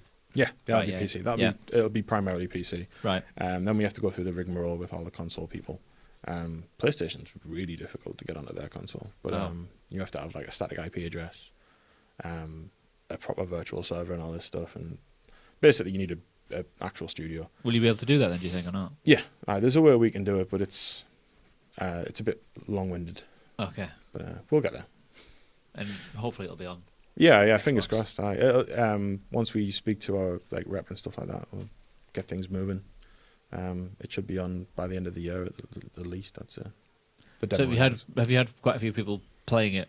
Yes, to this point. Yeah. We've had about 20 different people trying it out and stuff like that. I mean, that might not sound like a lot, but but considering the scope of what we're doing, there's only the two of us working on it. Yeah. So what do you do in the game? I'll do the level designs and texturing. Okay. So like I play stuff and some of the programming as well. But my partner, she does the 3D modeling, the art styles and stuff like that, and concepts. And she really manages the story a lot more than I do. So okay, so a good partnership then. Yeah. We kind of piece together and stuff like that. I mean, so what's your route to get to this point, like study wise? We did. It's quite funny actually. We did business admin stuff before and customer service primarily, but then I was an engineer at Bonds Position Castings in Alston. Right. And then I decided, I want to do game design all my life. There's an opportunity in front of me. Let's do it. I quit that, went to university, started working my retail job, and then we started learning like concept art, 3D modeling, and then texturing, which is like you unwrap it and then it's like a flat image. And then you put the picture or whatever you want on there, then it wraps back around. Put it back on, yeah. But so going from having no experience doing that at all to just learning it from the ground up. Yeah. I tried in the year before going to university to learn stuff, and it was so hard outside of university. But the biggest takeaway I had from the course was the basics. I'm like, this is how you do this, and then right. I'm like, right. Well, so now that I know how to do that, I can do all these things as well. Cool. Yeah. What about you, Mrs.? She was the same. She stayed in university a year longer than I did, but it's because she started a year before me. Okay. So she did a master's degree at the end. She did like a lot of virtual reality stuff. Right. Which isn't what we're doing on What's in the Attic. But it's not off the table for other projects. But yeah, she did virtual reality, and she did like a gallery that you could walk around and like interact with paintings and stuff. It was really interesting. Yeah. She did a master's degree while I was in my third year, but we both did the same course. Oh, I see. Right, yeah. So just looking at the the environment, it's just like you can just say, "Oh, I did that. I did that." Yeah. But it's great because like my favorite element of it is, it's great making the assets and stuff like that, bring them all in, put them all together. But like it's the lighting and making it Atmospheric. the atmospherics and stuff like that. Because I saw that you did a picture of the room and it was just basically black and white or white, and then the other side you showed it with all the textures added and the lights and everything. It's just like it's interesting as well because like we've gone through so many iterations of this. Like I think we're on our 4th version of the farmhouse now, right? And we've had 3 others that were just like, yeah, we're so happy. Wait, no, that's trash. Let's start again. But because we're designing it all ourselves, we kind of you can do that. Yeah. There's no How limitations time on consuming us. is it? Like, what's the most time consuming part of it? Definitely the modeling and then the programming, because the programming's got a lot of troubleshooting in it. Yeah, you get errors and you've got to go back. It's like, what's this what error? node's not connected? Because we use like blueprints primarily, Right. which is like what's kind of a good way to explain it. I would draw it, but I don't want to use that. It's like node based, so like you've got like one thing that connects to another, and it's just like programming, like C++ and stuff like that. But it's in a very visual way. It's like visual programming. It's kind of interesting. Because level design is a thing in itself. Like people like Doom and Quake. Yeah, it's It's unbelievable. like sit there, just all of that started with drawing on a pad. Well, I remember getting what was it, the map maker for Morrowind. I think it was Morrowind back in the day, one of the old Elder Scrolls. And you could kind of play with their assets and stuff. And I was like, this is amazing. That was a big thing, wasn't it? When Yeah. games started to open up the so level good. editors to the players. Like Half-Life. Oh, Half-Life yeah. did it as well. That was amazing. Yeah. My boys just started playing those games. Half-Life was... Like, Dad, can you buy me Half-Life 1 and 2? And I was like, why? Why do you want to play those games? What have you heard? And I was like, yeah, sure, I'll buy you them. But wow, where did this come from? But No, yeah. Half-Life was amazing. That's It was great. the first. I remember seeing the demo, just a video of the demo of it, of like Gordon Freeman walking in, like just the way he was interacting with the environment and the doors, and I was just like, I've never seen anything like this before. It's crazy. Like looking back, and it's like it's not aged well, but it's definitely still a hallmark game for anyone to play. I mean, Absolutely. my boy's playing the remaster that somebody did recently called Black Mesa. Oh right, But it's like, I think it brings Half-Life 1 up to Half-Life 2 graphics. I'm not sure though. I've not touched it. So Funny story. When I got Half-Life, whenever it first came out, like 99 or something, and loaded it up on PC, and then it was just the loading screen. When you press play, it's like, it looks like, oh, it doesn't work on my PC. It's like, what am I going to do? So I was trying to like see if I got enough RAM, and I met all the minimum specifications. I was like, I couldn't work out what it was. And I got so frustrated, I couldn't play it, so I started playing other games, and I just left my PC for a while. And then this 6 weeks after I bought it, I tried it again, I put it on, and I was like, oh, it's doing it again. I'm going to go make a drink. And I came back and it had loaded. right. So if all this time if I just waited, it would have Like loaded. 10 seconds yeah, yeah. But that's the thing, there was no thing to say, no loading information to say, it's loading this, loading that percentage, which they all put on now. Yeah, so you can tell it's actually doing something. It's still working. It's doing something still. It's turning around. I can see it. At least like, the thing about consoles, they don't generally, like this generation doesn't really crash, or things don't like. No, or the if it does, it tells you. The 360 with the red ring of death. Yeah. I went through 4 Xbox 360s. I think I had I'm 2 still or 3. I've got the original Xbox One, Right. and it's still going strong. Yeah, there's not been any major But PCs, that's a much more. There's a lot more to go. We have a quite powerful PC to make the games. You'd have to. Yeah. Oh, the rendering. It's kind of terrifying, to be honest. Like the stuff that we go through to get the things to work correctly, and some of the things that we've actually designed were too complicated to release on consoles and too complicated to release on people's PCs. So I was like, why is it not rendering? It's taking 6 hours. So what can you do? We have to like cull a load of assets and Just redesign streamline certain it. stuff. Yeah. So like at the minute, I think I had like ray tracing turned on and all this other stuff, and I was like, this looks amazing. It's not going to work on Nobody current can gen. play it. Maybe in 20 years or something. See even the X Series X going, no, can't do that. It's crazy. Like I have a few indie dev mates who like they've released games recently, and it's quite amusing because like I've loaded up and it's like jittering on my PC, and I'm like, dude, you need to sort this out. If my PC can't play this, nobody can. And he's sorted it out. It's fine. But this whole thing for you is a learning curve, isn't it? The whole your first full-on game that's going out to the major platforms. Well, it's like I think the most terrifying element for us has been the business side, which is I was going to ask about that. kind Yeah, of something that we've never encountered before, and nobody teaches you in uni for it. was it forms or paperwork before you even started? No, because we did self-employment at first, and that's No, I what mean when you started this game though. not necessarily, because this is kind of like followed through as like a personal project. Right. So when it comes to releasing it, that's when it kind of That's when it gets complicated. Yeah, because we have to have bank accounts, we have to have legal documentations, NDAs. Those are in the works. They're on my desktop somewhere, just waiting to be signed. And I'm like, took so long to get them done. ready. Get them done. Yeah. But it's like even just the basic stuff, like getting in touch with HMRC and the tax returns and all this other stuff, and like that kind of stuff. It comes out of left field if no one kind of prepares you. You don't think about that thing when you're doing a game, do you? Like, I'm just going to make a game. It's going to be great. It's all going to be fun and games.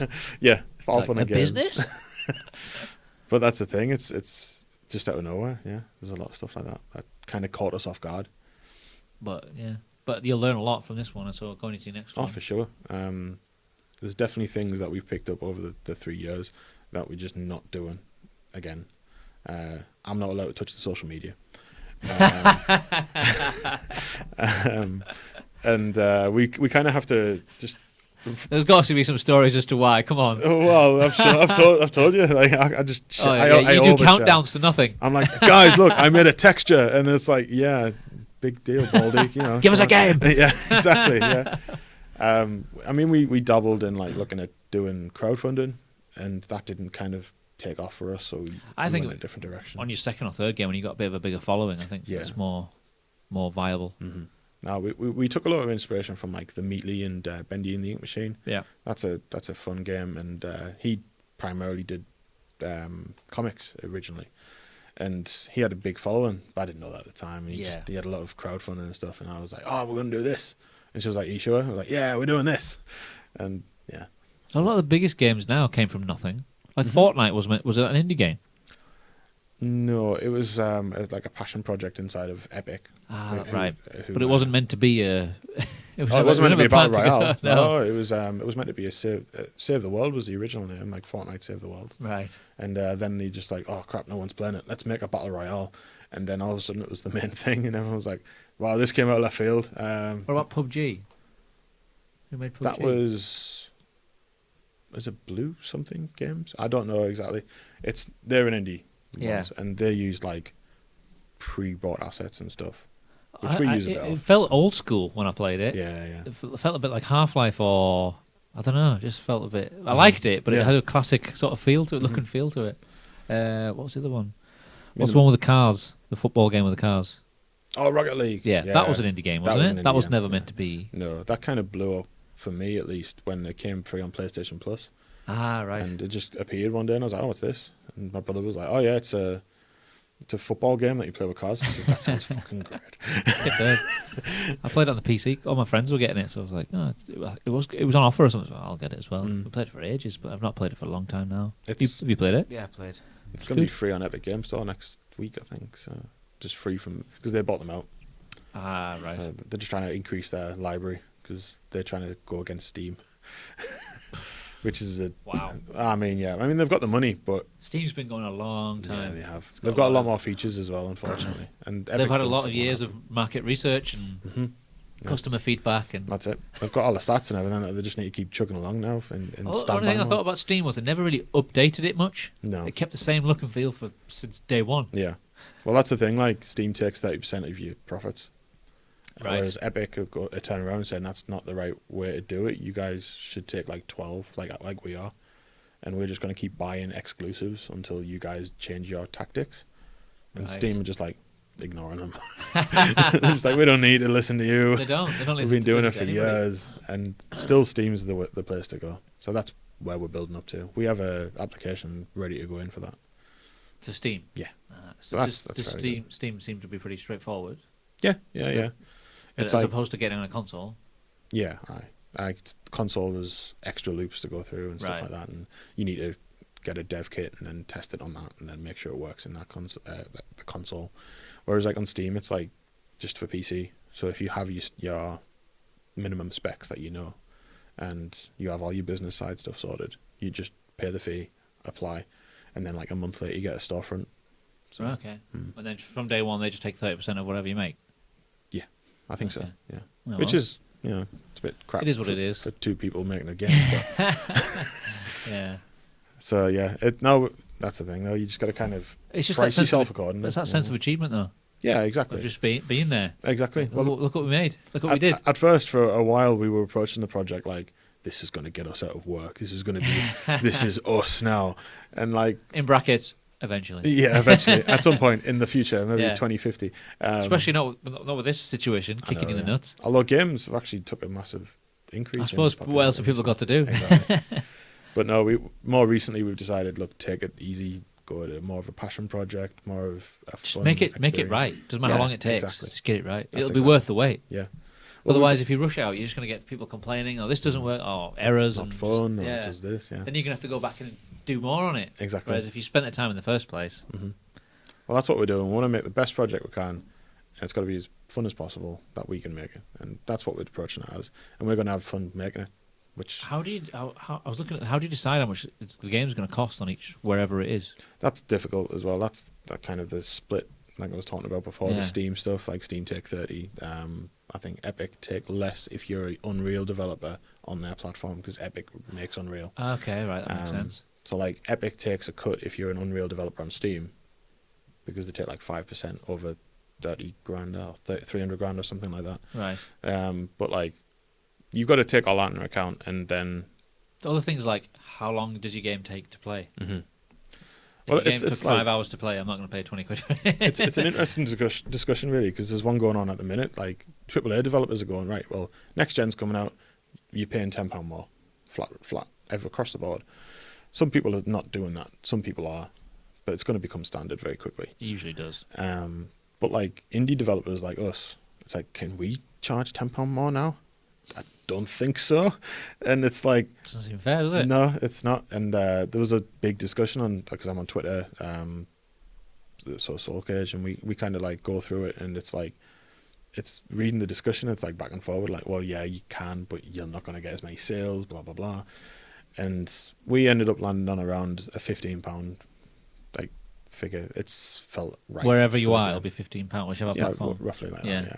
That seems fair. It seems fair for the amount of time we Do you know spent on it. and how stuff. many hours it would take you on average to finish your game? What, hours? Yeah. I dread to think. Don't people? Isn't that what people say? I cut- I always see people saying, "Oh yeah, it took me 50 hours to finish that game, or 100 hours to finish that game." Oh, you mean like to play it? Take game time Yeah, to, yeah. to play through it. We're looking at around 5 to 10 hours, Okay. I think, of game time. Yeah. Because of the levels we've added and stuff like that. We're trying to make it as lengthy as and enjoyable as possible. If it reaches 5 hours at minimum, I don't know. But we're adding the prologue in as well as like a requirement to play when you play the game, so that it's still fresh in your mind when, because Yeah. it's meant to be like a coherent story. It's Right. like it's a story-based horror game, so yeah, it should be fun. It looks fun. I hope everyone finds it enjoyable. Have you thought about like when it's on Xbox, the achievements? Yeah, well, that's the thing. Like we had like little Easter eggs here and there because we were really big fans of like Stephen King and stuff like Yeah. that. And I've made sure that every project I've made, even stuff that I made in university, I put like a Stephen King Easter egg in there. So we'll be doing stuff like that. But is Small it Easter up eggs to are you fine. to decide what the achievements in the game are and how many points each achievement's worth? Yeah, yeah. It's Have all you- down to us. Have you done that yet? Not yet, no. That's going to be interesting. We've been looking at the Steam ones because that's more Oh like, yeah, do within get Steam. within yeah. a site for us. So they'll probably be the same. But yeah, Yeah. it's I always- definitely I always fun. found that fascinating. If I was making a game, that it would be quite difficult. I always imagine as a band trying to decide what order to have your tracks on in the album. Yeah, yeah. The arguments and the hours of this song must be first. Well, it's like, do you want to give too much away by saying like, oh well, here's this achievement, congratulations for beating, the worms or whatever like that. Yeah. It's like, well, do you want to tell people there's worms in the game, or do you want to? Yeah. So that's Yeah, kind because they list the achievements, so they could look at the achievements and find out things that are going to be in the game. yeah, because I mean, there's people Interesting. who've been supporting us from like day one, and even they don't know what the end of the project is yet, and only me and Anna know. So they could be like, finish the first act or level, 100 points. Yeah, You could something as break vague as it. that. Yeah, you but- could break it down. Yeah. Because the more specific you go, you are going to have to give more information away. Yeah, but I mean, ours has got multiple endings as well, so that plays into it. So, Ah, yeah, that's a good concept. That's, I like that idea. it's a fun thing. Like, I mean, what we're doing is, I can explain this because there's no spoilers, but it's mechanic based. It's the anxiety system. All the Right. way through the game tracks how stressed Fiona gets. And based on how you interact with the world, it interacts with you. But it also keeps count. And then at the end, it'll tally it all up. And based on the decisions you've made, you'll interact with the final thing in a different way. Okay. And then, depending on how you've performed. Yeah. So far, the decisions you've made to that point. Yeah. And then just before the That's credits, cool. there's a cinematic. And it's one of 3, I think, we've landed on. So, yeah. Cool. And there's like good, bad, and really bad, I think. I don't know what the third one's labelled as. Really bad. Sounds like the difficulty levels of Doom. Hurt me plenty, ultraviolence. Yeah, then there's Nightmare, then there's Give Me Doom and stuff. Have you played the new ones? Doom. The new Dooms. Yeah, Those yeah. are amazing. They're brilliant. I still Wonderful. play Doom Eternal now. Yeah, it's great. Really good. I can't wait for the expansion. That's going to be amazing. Yeah, it looks really good. It It's actually, standalone as well. Yeah.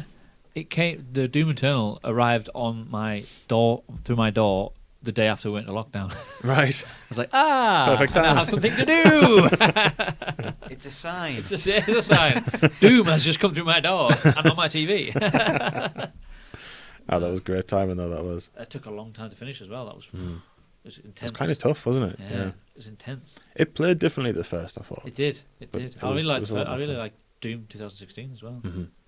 Yeah. I think I want to go back to like original. The best Doom I played was on the original PlayStation. Mhm. Me and my friends used to do System Link. Right. You can only do 1v1, even though it had capability for 4. The game didn't support Right. 4. Okay. So weird. So it's just winner stays on. There's like 8 of us. It's like Yeah. somebody wins, right? Pass the controller around. It's just like we used to do that for hours and hours and hours. Did you get the Doom Eternal with the Doom 64? Yes. Yeah. that- Which that- I'd never played. No, I hadn't Yeah. either. It was really interesting to load it up, and my boy came in. He was like, "What's this? Can I play?" And I was like, "Yeah, sure." This is the game What of is all it games. with you and retro games? But yeah, he's loved it. He's loved it. Like, it's been crazy. Doom was one of the better. Did you ever play Quake? I did a bit. I dabbled in it. I didn't play Quake too was much. another one of those ones for me that my formative years. But Doom was really the one. Yeah, I always Quake and remember Unreal were very similar, weren't They they? were. Yeah. They were very similar. The music on the PS1 for Doom Mhm. was like stays with me forever. Yeah. Like because the one on the PC was a bit like Like 8-bit. And, yeah. I get you. I It know what you wasn't. It mean. didn't quite fit the atmosphere, but Mhm. the actual real samples on the PlayStation, I was like, wow. So I was PlayStation, the original PlayStation, because there was no alternative. It was I just mean, the PlayStation. 360 kind of took it all over, didn't it? But Well, then, I had the Xbox, original Xbox. Mhm, I did. That as came well, out 2001, I yeah. think. Yes. Yeah. And then 360 came out 2006. But I don't know why I went to Xbox. I think it was just my friends. They all got Yeah, Xboxes, well, that's so I went to Xbox. And it wasn't like I was like, I hate PlayStation now. Yeah. I don't get this whole team mentality. No, I mean, as a developer, it's Which like, one's the best? Why does it matter? Exactly. Yeah. Can you not just everyone have fun? Yeah. You know what I mean? Which one's the best for you? Yeah, Yeah. exactly. Exactly. Like people might not like playing God of War and Horizon, so you get the Xbox. Yeah. You might just play the third-party stuff, you know. I don't know what it's like now, but I never used to like when my friends had a PlayStation. I never used to like their menu system and their online. Like, I'm talking like back in the 360 days. Yeah. Was that the PS3 PS3. then? Yeah. I didn't like their menu system and their playing online. It didn't feel as intuitive as It on was the Xbox. a bit different, but I think. But the theirs Xbox was one's free at the changed. time, and you had to pay for Yeah, Xbox. it's not now. Though. I know that, but I don't know if that was Xbox could pump money back into it to make it a bit more robust. And Maybe. it just seemed a bit more easy to do it with friends Yeah. than it did at the PlayStation at that time. I really liked the Xbox 360 UI. It was It was good. It was really Yeah, good. the new one now, I've got used to it, but I remember being a bit underwhelmed when they changed Mm. it. But I think they're changing it again when the new one. I think they're Ah. making the new updates are going to make it. I don't know how they're going to make it. I'm but curious what the PS5 is going to look like because I've never seen it and they've they not have- released it. They're a bit sketchy with the details, there aren't was they? like one clip of it in an obscure conference like three months ago, and it was just like it moved on very quickly, and I was like, "No, show me what the UI looks like." I saw the X button. People it was keep like, making press X to mistakes. start. Like companies keep listing things Yeah, that like retailers keep listing things. You shouldn't. Don't put that there. yeah. The price of it revealed, or a game title revealed, Aye. or someone's registered a patent for something. Does this mean it's called this? It's just, It's like Amazon listed like Mass Effect trilogy, and I was like, "Oh, please make that real." you just never know now, do Yeah, you? exactly. No, exactly. People love a good hoax, don't they? Yeah, exactly. It was like the German Amazon was like posted it, and I was like, well, do I believe it or do I not? They're not you know? known for the humour. I'd imagine they'd know what they were doing. You know? But yeah. Very efficient. No, but like, I just for you and your missus, I'll just say kudos for getting off your ass and doing something, Oh, thanks, man. Appreciate that. making something happen. Yeah. Even from when I first saw the images and the video, I was like, "This looks good. This looks really I good. appreciate that. Looks like I could compare it to any other game like that I've seen." That's awesome. So I the really look and the appreciate sound and the feel of it, I just look forward to playing it. Cheers. It's something that we've been told before, and I always like. I'm quite modest when it comes to this stuff. I look at it every day. I look at it and it's like, this is good. I'm pleased with it, but it could be so much better. Yeah, that's And just that's I like, think you're just a perfectionist. Yeah, it's the way like it's a It'll nature never, of the beast, I think. to you, it'll never be done, and it'll never be No. good enough. No. It'll be like you say, it'll be your missus who goes, "Look, this is done now. Yeah. Shut up. It's on the store. It's going Ryan. gold." It's on the store. Just let it go. It's been out for 6 months. Will you stop? You shipped it. You're holding the disc in your hand, but I can change it. I can get it, make it To be better. fair, though, yeah, there is updates and patches that Well, you can that's do. it. Don't tell Is me that. Patching it Or when I'm expansion 95. packs you could do. Yeah. Well, I mean, we talked about making it. This was before the lockdown, and we talked about doing like a series or a serial, like anthology of stories that kind of fit within the same Okay. ethos. So that was what was going to happen.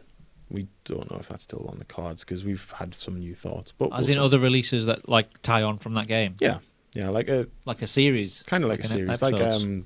what's it called? The Dark Anthology at the minute, like Man of Medan and Little Hope that's coming out next month. Those are made by I can't remember the name of the studio now, but they're doing like a horror anthology, Right. and it's like this guy telling stories. Well, our initial concept for What's in the Attic was like a crypt keeper telling stories from the crypt. Right.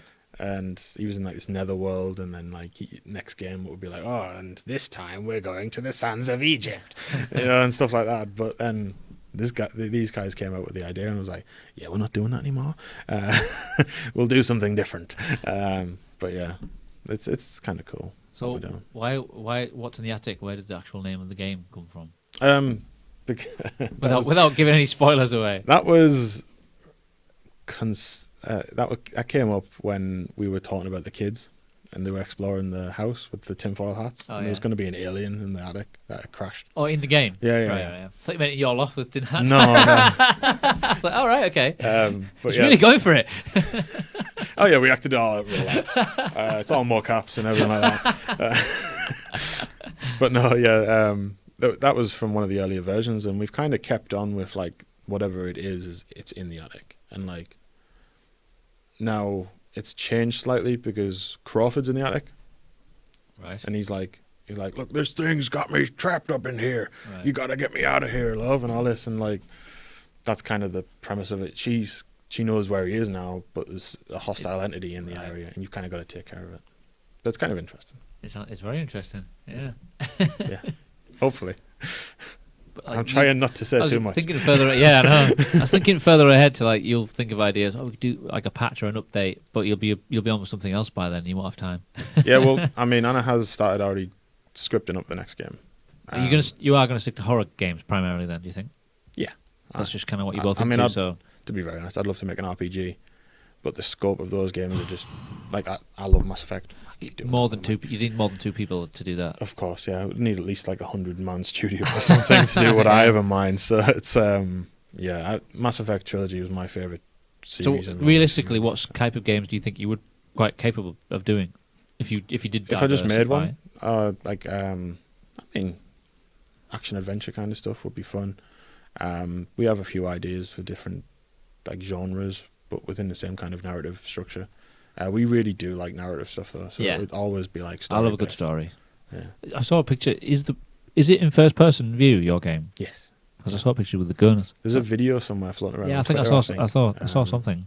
Like He was outside. And there was a car. The cop car was opposite. And Yeah. it was your character, I think, holding the gun. there's another one with a flashlight that goes off, but that was used when we entered a contest once, and like everyone else had trailers, and no one told us we needed a trailer, so they just used that video, and then Oh. we didn't win the contest, and I was like, oh, Oh. thanks, I didn't know this, I would have made. But yeah, it's first person, and you're not always equipped with your weapon, obviously, because Yeah. you don't always You need don't always it. need it. So So what do you do about modelling weapons and getting the sound effects for stuff like that? Is that already some of it's available? stock, and some of them are, yeah. Like Right. we've bought assets for some things, like Right. when there is the arms for the Fiona, We bought those from We bought the arms. we bought her arms, just her arms. We don't need the rest of Fiona. But we did model a version of Fiona that. Do you see her face at all? In the game, sometimes you will. Right. Yeah. But there's no reflections because that's too costly on the processing. It's only recently in like the latest Call of Duty that you see like real-time reflections in the game. The first game I remember was like Duke Nukem, but it was like a really terrible reflection. It was like an 8-bit reflection. It's like, well, what like, the hell's this? Those ones are really interesting because it's actually just another model. So Right. It's just a do duplicate. two. It's a duplicate room where you control the same character, and as he comes in, it takes control of that one as well. Like in Tomb Raider, they did that. So like if you see Tomb Raider's reflection, Lara Croft's reflection in the original Tomb Raider, it's another character. Right. Whereas I don't claim to know a lot about games, but it's some of them. I always, if you go to the bathroom, I was like, look in the mirror, and goes, God, this is amazing. This I know how much power this must take to do this. And I'm like, woo! Duke Nukem was did you ever play Duke Nukem? Oh, Duke Nukem was great. I even liked the taps on and remake. stuff. It was so cheesy, but it was. It was so bad, it was good. Yeah, it was.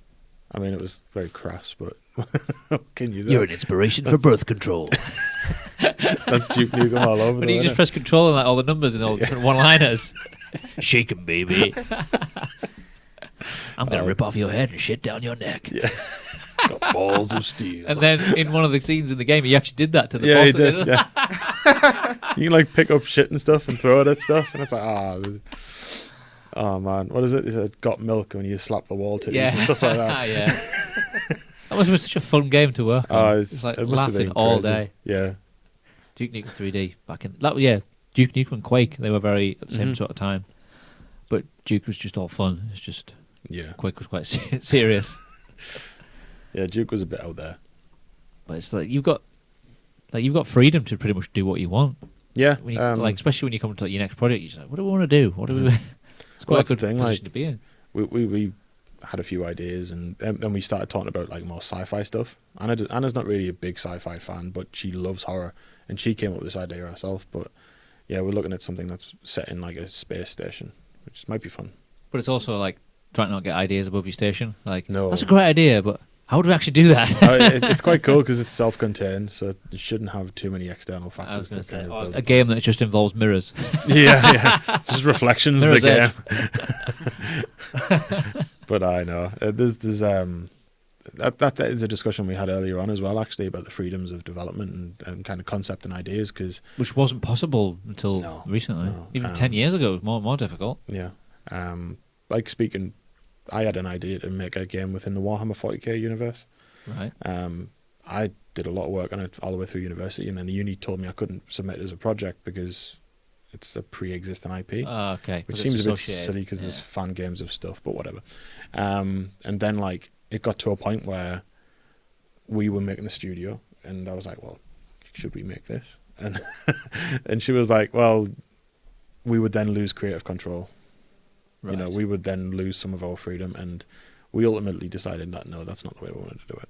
So you ultimately want to have total creative control, not what you're doing. We want our own IPs and our own directions, and we don't want to answer to like people in suits who don't really know what our routines are and don't have a right to say. Well, yeah, I mean, because they've got money. That's the thing, yeah, exactly.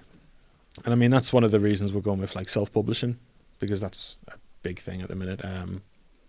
We want to kind of when you're starting out, control. that's the right thing to do. Yeah. Definitely. I mean, there's options available, like Humble Bundle. They do a really good like publishing deal and stuff, but it's something that we haven't really delved into. We want to kind of keep control of it do it as much as you can by yourself at first, just to go through it a few times. Yeah. Learn everything you can learn, and then maybe you're ready to have a relationship with someone else. Well, exactly. Who can take you to the next level. But there's just so many options out there. You've got so much potential. It's crazy. You must be quite exciting at times. Oh, for sure, yeah. It's frustrating at times, but exciting at times. Oh, well, when stuff goes right, it's great. It's the best business to be in. But like I often see, like in recent years, especially where people are like delaying games and stuff, and people are like, "Oh, it's so frustrating." Even major games are doing it, aren't they? Yeah. Well, Cyberpunk's been delayed. Doom twice. Eternal was meant to be November, and it came out in March. Yeah. Cyberpunk, that was a big one. Halo now. There's a few others as well, and it's like people are a lot more accepting these days, I think, and understand. They're doing it for valid reasons. Yeah, not just we can't be asked. We've pissed exactly. About. It's like Anthem. Did you hear about Anthem when that came out last year? Don't think so. I don't know Good. the game. It's I good don't you didn't hear about it. Okay. It's like Mass Effect, but basically a live service game, and it was released really unfinished, and it died within a month, and people wanted refunds and stuff. It was bricking consoles and all this other stuff left and right, and some people got them, some people didn't. They were just like, "No, tough, you bought the game." But And surely the it's console, ruined like their studio. Microsoft or Sony, would have a responsibility for letting it come out if it wasn't ready. If they did all their No, testing on it. that's the studio's version. That's up to the studio. Oh, I see. Right. So, Wow. like, yeah, it kind of ruined BioWare's image. Oh, was it BioWare? Yeah. Oh. So they used to be really good with They games. did. And What's BioWare? What's one of their biggest games? That was Dragon Age and Mass Effect. Yeah. And they did Jade Empire back in the 360, I think. That was Right. good. But their reputation's been in the gutter now since that happened. But an expose came out on them and said, "Oh yeah, we dicked around for 6 years," and then we saw it at E3, and then we're like, "Oh, we're making that game. Oh, okay." And like no one knew except the people who made the trailer what the game was actually going to look like. So Wow. they had just a bunch of good. systems, and then it released. You ever been to a games called like an E3 or anything like that? No.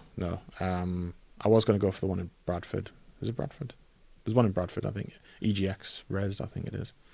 But we're saving our first time for when we release, so Of course. we can do our own. They don't seem to be as important as they used to be, those massive No. games conventions. Well, I Especially mean- like a lot of like EA, they'll break out on Microsoft, have their own Mhm. showcase. So if some of the half the people aren't going to be there, then Exactly. they're just going to die out, I would imagine. Well, the last 2 years, like I think Sony have done their own. Yeah, Their well, they announcement weren't. stuff. They just weren't at them. No, they just weren't. They didn't. One Go. of the first, like 2 years ago, they just didn't show up. But they didn't say why. They Mhm. just no, we're not going to be there. I mean, the cost's expensive. Like, Yeah, it to, costs to, them a lot. to have a stall. So even just for an indie, it's like £1,000. So I'd dread to think what it's like for a big Yeah, studio with to have the whole the area. stage and Keanu Yeah. Reeves coming out. That's serious money, then. Yeah, that's a lot higher than us. But it's crazy. But I mean, with stuff like Twitch, it's all possible to do kind of your own online stuff these days, and especially reaching out to like influencers. Yeah. Those are invaluable tools with marketing and stuff these days. Like. So if there's someone listening to this now who was young and into gaming or coding or something like that, is it worth them reaching out to you to see if they can do anything? Yeah, sure. Yeah, we'd always be interested in working with anybody really, and yeah, it'd be interesting to kind of hear other people's ideas on what we have, or even to help them kind of guide in what they want to do, and find their own path. Yeah, it'd be cool because like they could help you, but you're also helping them. Yeah, exactly. Yeah.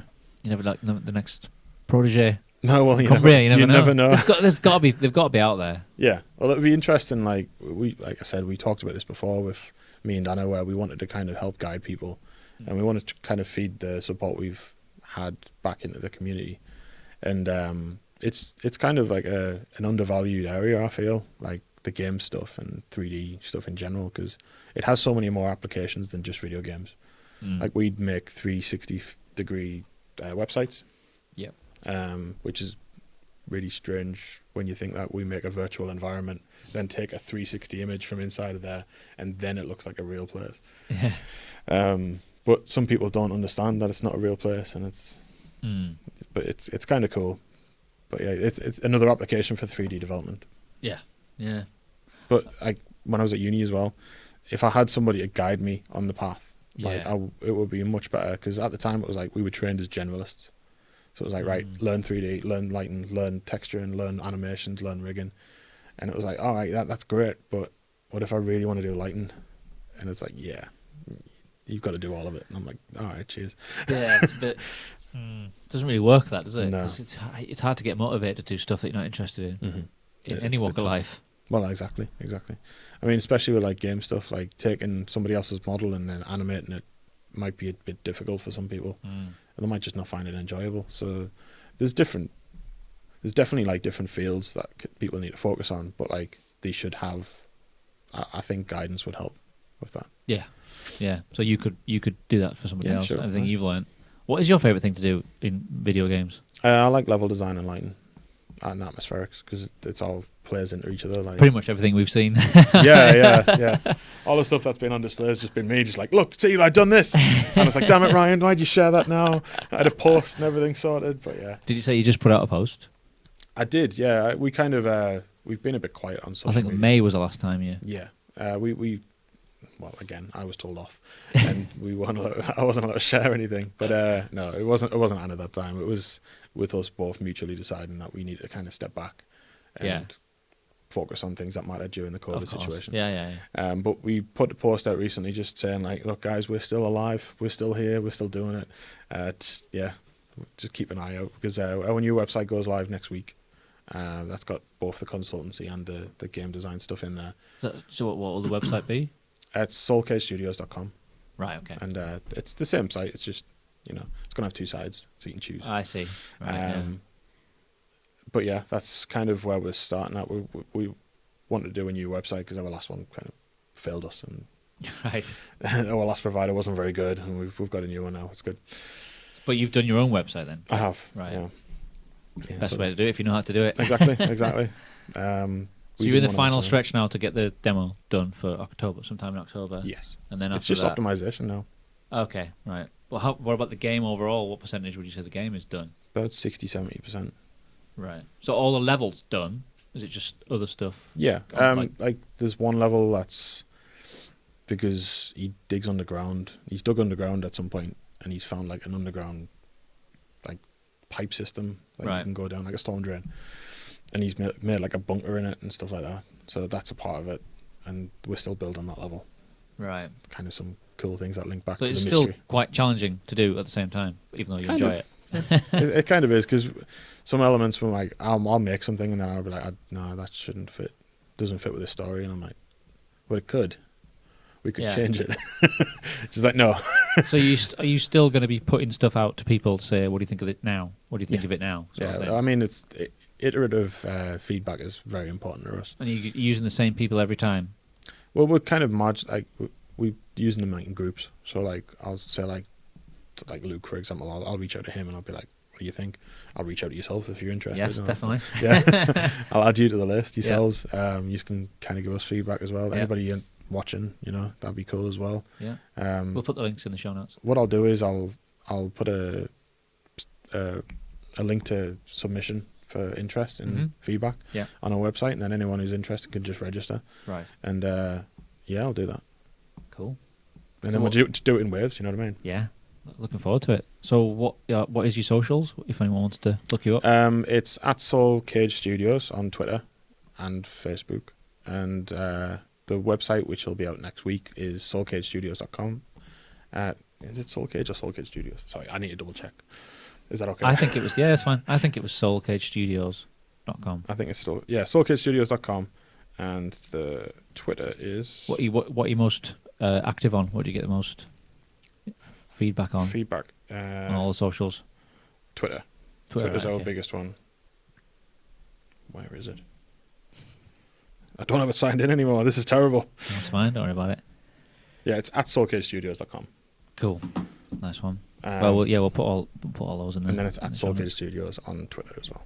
All right. Cool. Have you noticed your sign? What? Thorny Airstream. Nice. Do you know what that is? No. It's an anagram of your name. Is it? Yeah. Really? I'm like, wow, it fits so well.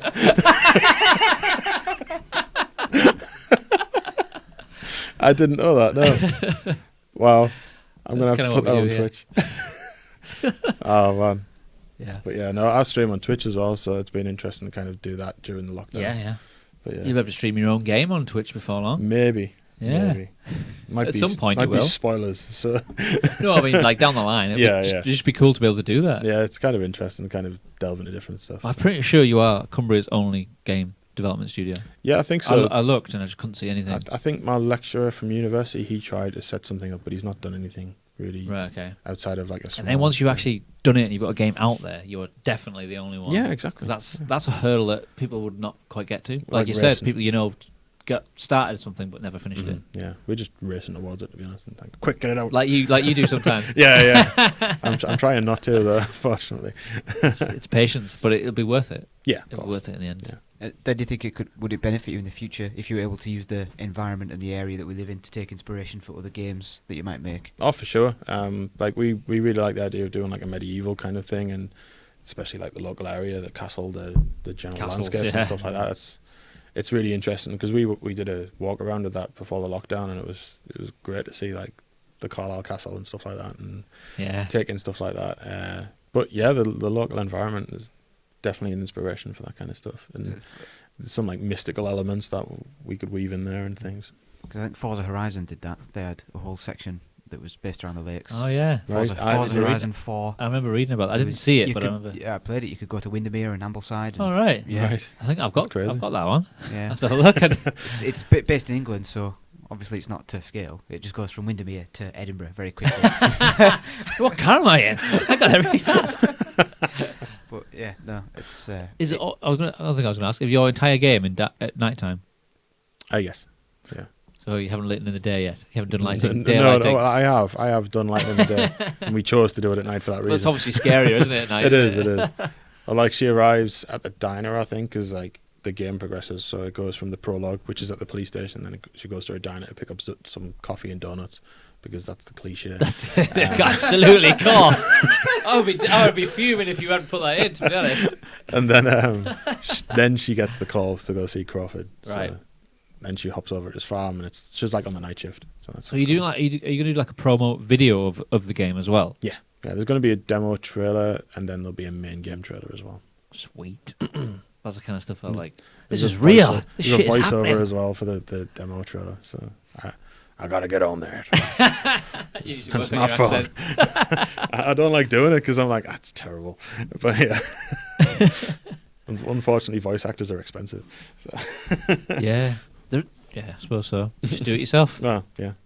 So before we go, what is your all-time favorite game? Soul Reaver is mine. I've never even heard of that. No, that was PS1, wasn't it? PS1, Legacy of Kain, Soul Reaver. Yeah. What kind of game is it? It's a action adventure, and it's like basically you play this vampire who gets like exiled and turned into a demon, and you work for this like old god, elder god thing. It's very Lovecraft. Was it on PlayStation or? PlayStation 1, yeah, and then there's Right. carries over like PlayStation 2, PlayStation 3. Right. They're all on PC as well. Okay. They're amazing games. I love them.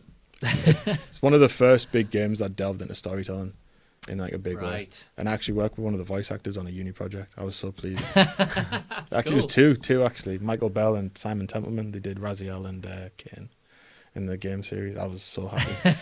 I was nerding out for weeks. And if you meet someone who's the voice, you're like, I recognise that voice. Where's he from? Yeah. You just, I can't remember where he's from. You know the voice, but you don't know the face. The Like face, Michael yeah. McIntyre says, does that guy who does the lottery, the announcement, does he go into the petrol station and go, pump number 4, please? That's the 17th time I've used that pump. People would just, like, we wouldn't recognise him, but they know exactly. his voice. Like, what's this guy doing? That sounds familiar. You find, Or- you find there's lots of people that do voices in all the main AAA games. They always want to get like the guy to do the voice. Just how Yeah. there's actors in all the main films. Yeah. It's like I heard a story about Tom Hanks was in a lift. Where there's a dad and his son, and he's like, "That's Woody." And the kid's going, "No, it isn't." And he made him say something, and the Yeah. kid was like, "Oh my god!" Oh my god! I remember a story on Graham Norton's show from Rowan Atkinson. You've seen he's in Newcastle, and he was he's trying to get a part for his car or something. And it was like this Geordie comes up and goes, "Yeah, mate, you look well like that Rowan Atkinson fella." And he's like, "Well, I am." And he's like, "Nah." And he progressively tried to make him believe more and more, and he just like didn't believe him even more, and he just left. He was like, "Yeah, bullshit." But yeah, it was just so That was funny. brilliant. But the voice is a very important aspect of it, isn't it? Oh, definitely, yeah. So is that something you've just been thrown into because you didn't have an option? Kind of. I've watched a lot of like shows and stuff, and there's a film on Netflix. I think it's 1948. It's like a Stephen King story about a American farmer, and he has a cornfield and stuff like that. And I was like, he's the voice actor. I just need to Mimic copy him. his voice. You know what I Yeah. mean? And I was trying my best, and it sounds really hammy, but like his does, and it fits Right. in the setting. So I'm hoping it works okay. Because there isn't really a lot of call for many Cumbrian accents in the world these days, are there? Unless it's set in Cumbria. Yeah, especially it's like in Cumbria. Even then, they probably wouldn't. They're like, Yeah. "Oh, we can't possibly. No. He's not good enough for being an actor to do a fake Cumbrian accent. Yeah. But then there's even like West Cumbrian accent, Mm-hmm. which is different again. It's like, Well, see, that's it with me being from the northeast and then moving to like Durham area. My accent's a bit messy, I think, but I don't know personally.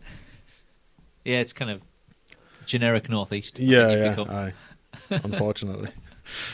That's just the way it goes. But so, who is your missus? The voice of? She voices the lass in the diner. The voice of Fiona is Sharon Linda Taylor from another actress who works in Carlisle. She's she does like shows and stuff, and she's worked with us in the past. She's cool. a very, very talented lass. And then there's Luke Galloway Smith. He's the guy who's been helping us throughout the development, and he voices Mason in the demo.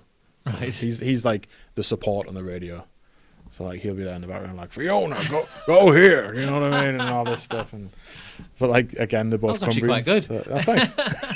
It's believable. Yeah. Shut my eyes. I'll be there. But yeah, he's like sitting there, and he's going to be the voice on the comms. Ah, right. I see. So like she'll be there, and he'll be like, backup's on the way, and all this and stuff. And is it though? Is anyone actually going to show up? Is she talking to anybody on the radio at all? But yeah, no. Spoilers. Oh well, man. Thanks for joining us. It's been an absolute pleasure. No, that's fine. It's flown by. Thank you very much for having us. How long have we gone? Hour 50. Boom. Damn. There you go. Just like that. Well, yeah, we'll put all the links in the show notes and everything. So That's fine. Thanks. cheers, mate. Thank you. Appreciate it.